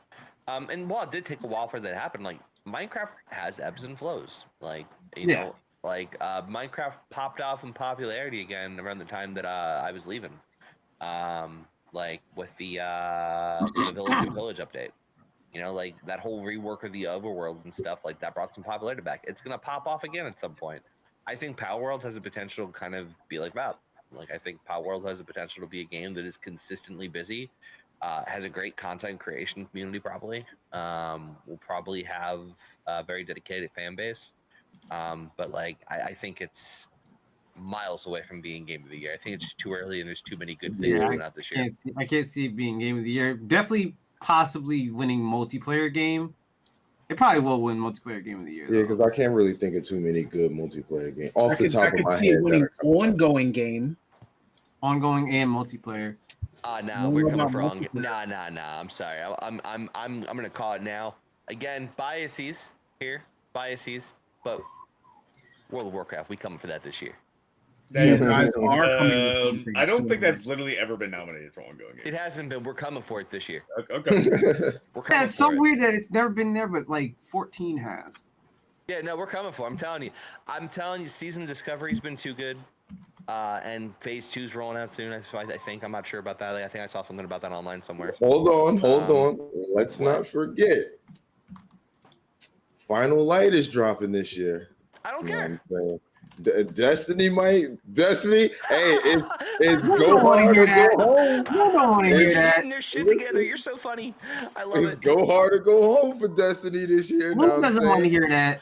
Listen, drop a here's a banger prediction for you. Okay, here's a prediction for you with Bungie. You ready for this?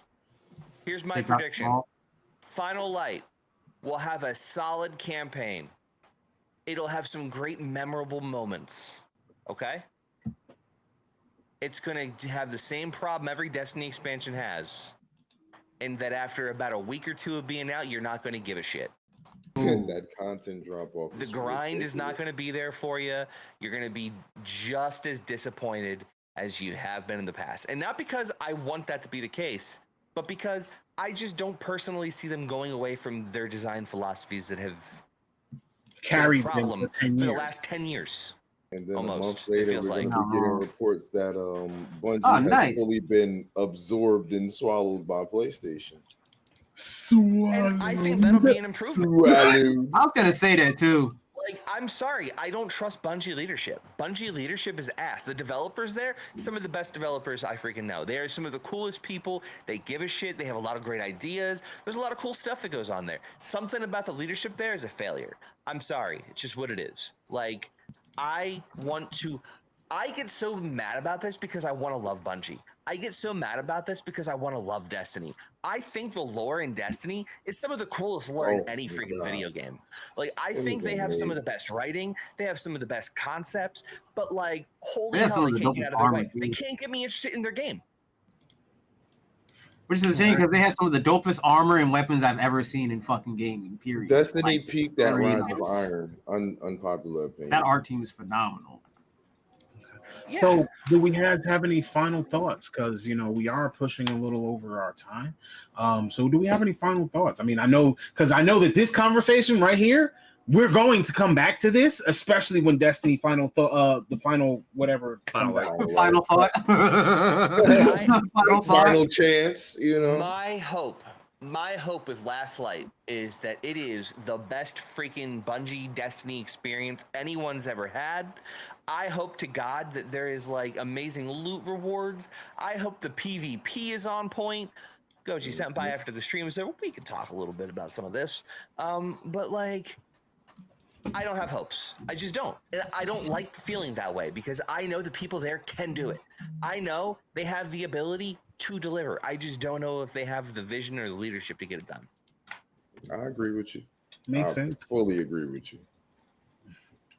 What about you, Rajan? You've been quiet for a little while. What you got? Oh, we were just talking about Palworld. I was letting time cook. But no, final thoughts. I mean, He be cooking. He be making full dinners, bro. He be cooking. Nah, final thoughts is like I said, I'm probably buying Suicide Squad. I don't know. I'll take the hit. If it's bad, it's bad. But like, I hope it's good. The trailers the story trailers had me interesting. The gameplay doesn't look like that bad to me. It's gonna be repetitive. I already know it's gonna be repetitive. But I don't know. Like, it just looks like it's fun. Like, to me.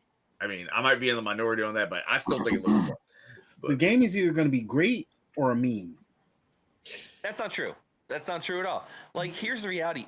I know this is unpopular for you and not great for content creation, but it is possible for the game to just exist and be an okay game. Like, that is a possibility. I think that's it's not going to be Avengers level of bad. It's definitely not going to be Gotham Knight levels of bad. You know what? Hey, you ready for this? I bought Avengers. Right. PS5. I got Gotham Knights and Avengers. Best $5 I ever spent because I was not. Hey, I bought Avengers on PC. All right. I have a feeling Suicide Squad is gonna be just like a DC movie. You buy it, you probably won't regret. You probably won't regret the experience, but like, you're probably gonna low key just be like, when your friends start making fun of it, not want to be the one to be like, oh yeah, it was actually okay. I had a little fun on it, Wait. Is it gonna be? It's not. Is it gonna be? It's not that bad. I mean, it's probably gonna be. It's not that bad. What did we say last week? Well, yeah, that's exactly it. It's gonna Does be a that game mean where it's good? I have a feeling it's gonna be a game where like Eric is gonna wind up gritting through because the story is gonna be real engaging, but like we're gonna be talking to him and he's gonna be like, "God damn, I just wish the gameplay was better." Yeah. See that. I mean, Infinite Wealth is gonna be my game, but I don't like that new Game Plus thing they just announced. Yeah, I don't like that. Yeah, I hope they come back off that, bro. Yeah, I was like, I'll wait to buy that until they fix it. I should not be paying extra $15 for that deluxe edition? We'll probably talk about that once that drops because one of us is gonna probably get it. Or in Infinite Wealth, they made the decision not to put it on Game Pass this time, so we'll probably talk about that when it comes out if one of us gets it. because that one's a little like I don't know. The thing that drove me nuts is I completely forgot we were at $70 games now. So I was like, all right, so $60 for the core game, not that bad. $70 or $80 for the. Oh, I'm sorry, $90 just to get new. What? New Game Plus. So you mean to tell me I can't play this again? Nope. You can play it again on a fresh playthrough. I gotta start all the way over. No. Anyway, My final thoughts. I want to take this. Oh, go ahead, Hustle. Go play Palworld if you are into survival games or Pokemon. It's fun. Don't be weird about it and threatening developers. That's not cool. That's my final thought. wants the Discord link, by the way. I can't get it into the chat though. So Got you. Well, I'll try to get him a link in Instagram. But go ahead, keep going. Yeah, make sure we get that on the description too. Yeah. Hustle, keep going. What? Yeah, your final thought. No. Don't be weird. Don't be weird and threaten developers if you don't like that type of game. Like, Oh, okay. yeah. Go play Well, that Palworld. makes It's fun. sense. Like, that's all I had to say. Like, go play Palworld. It's fun if you like survival games or Pokemon. And if you don't threaten developers and don't be weird about it. Just don't That's play the it. game. Just don't play the And game. with Don't be that, weird. I just want to kind of thank everyone who has joined us tonight. I want to give a big thank you to Goji Senpai, who has been a friend of the show. He's done a great job with us tonight. He's definitely been a great guest star. So, I think that we'll have him again in the future. I did talk to Ande about coming and being a guest star for us one time. He has worked with us on Grassroots before. So he does have a little bit of experience. And so I think that we're going to try this out a little bit more, maybe bring in guest hosts every once in a while. But I just want to thank everybody and make sure that you know that we appreciate you, and we do hope that you'll come back. And remember that to achieve your goals, all you have to do is press the start button. All right. Have a good night. Peace out. Deuces, ooses. Bye. He said bye.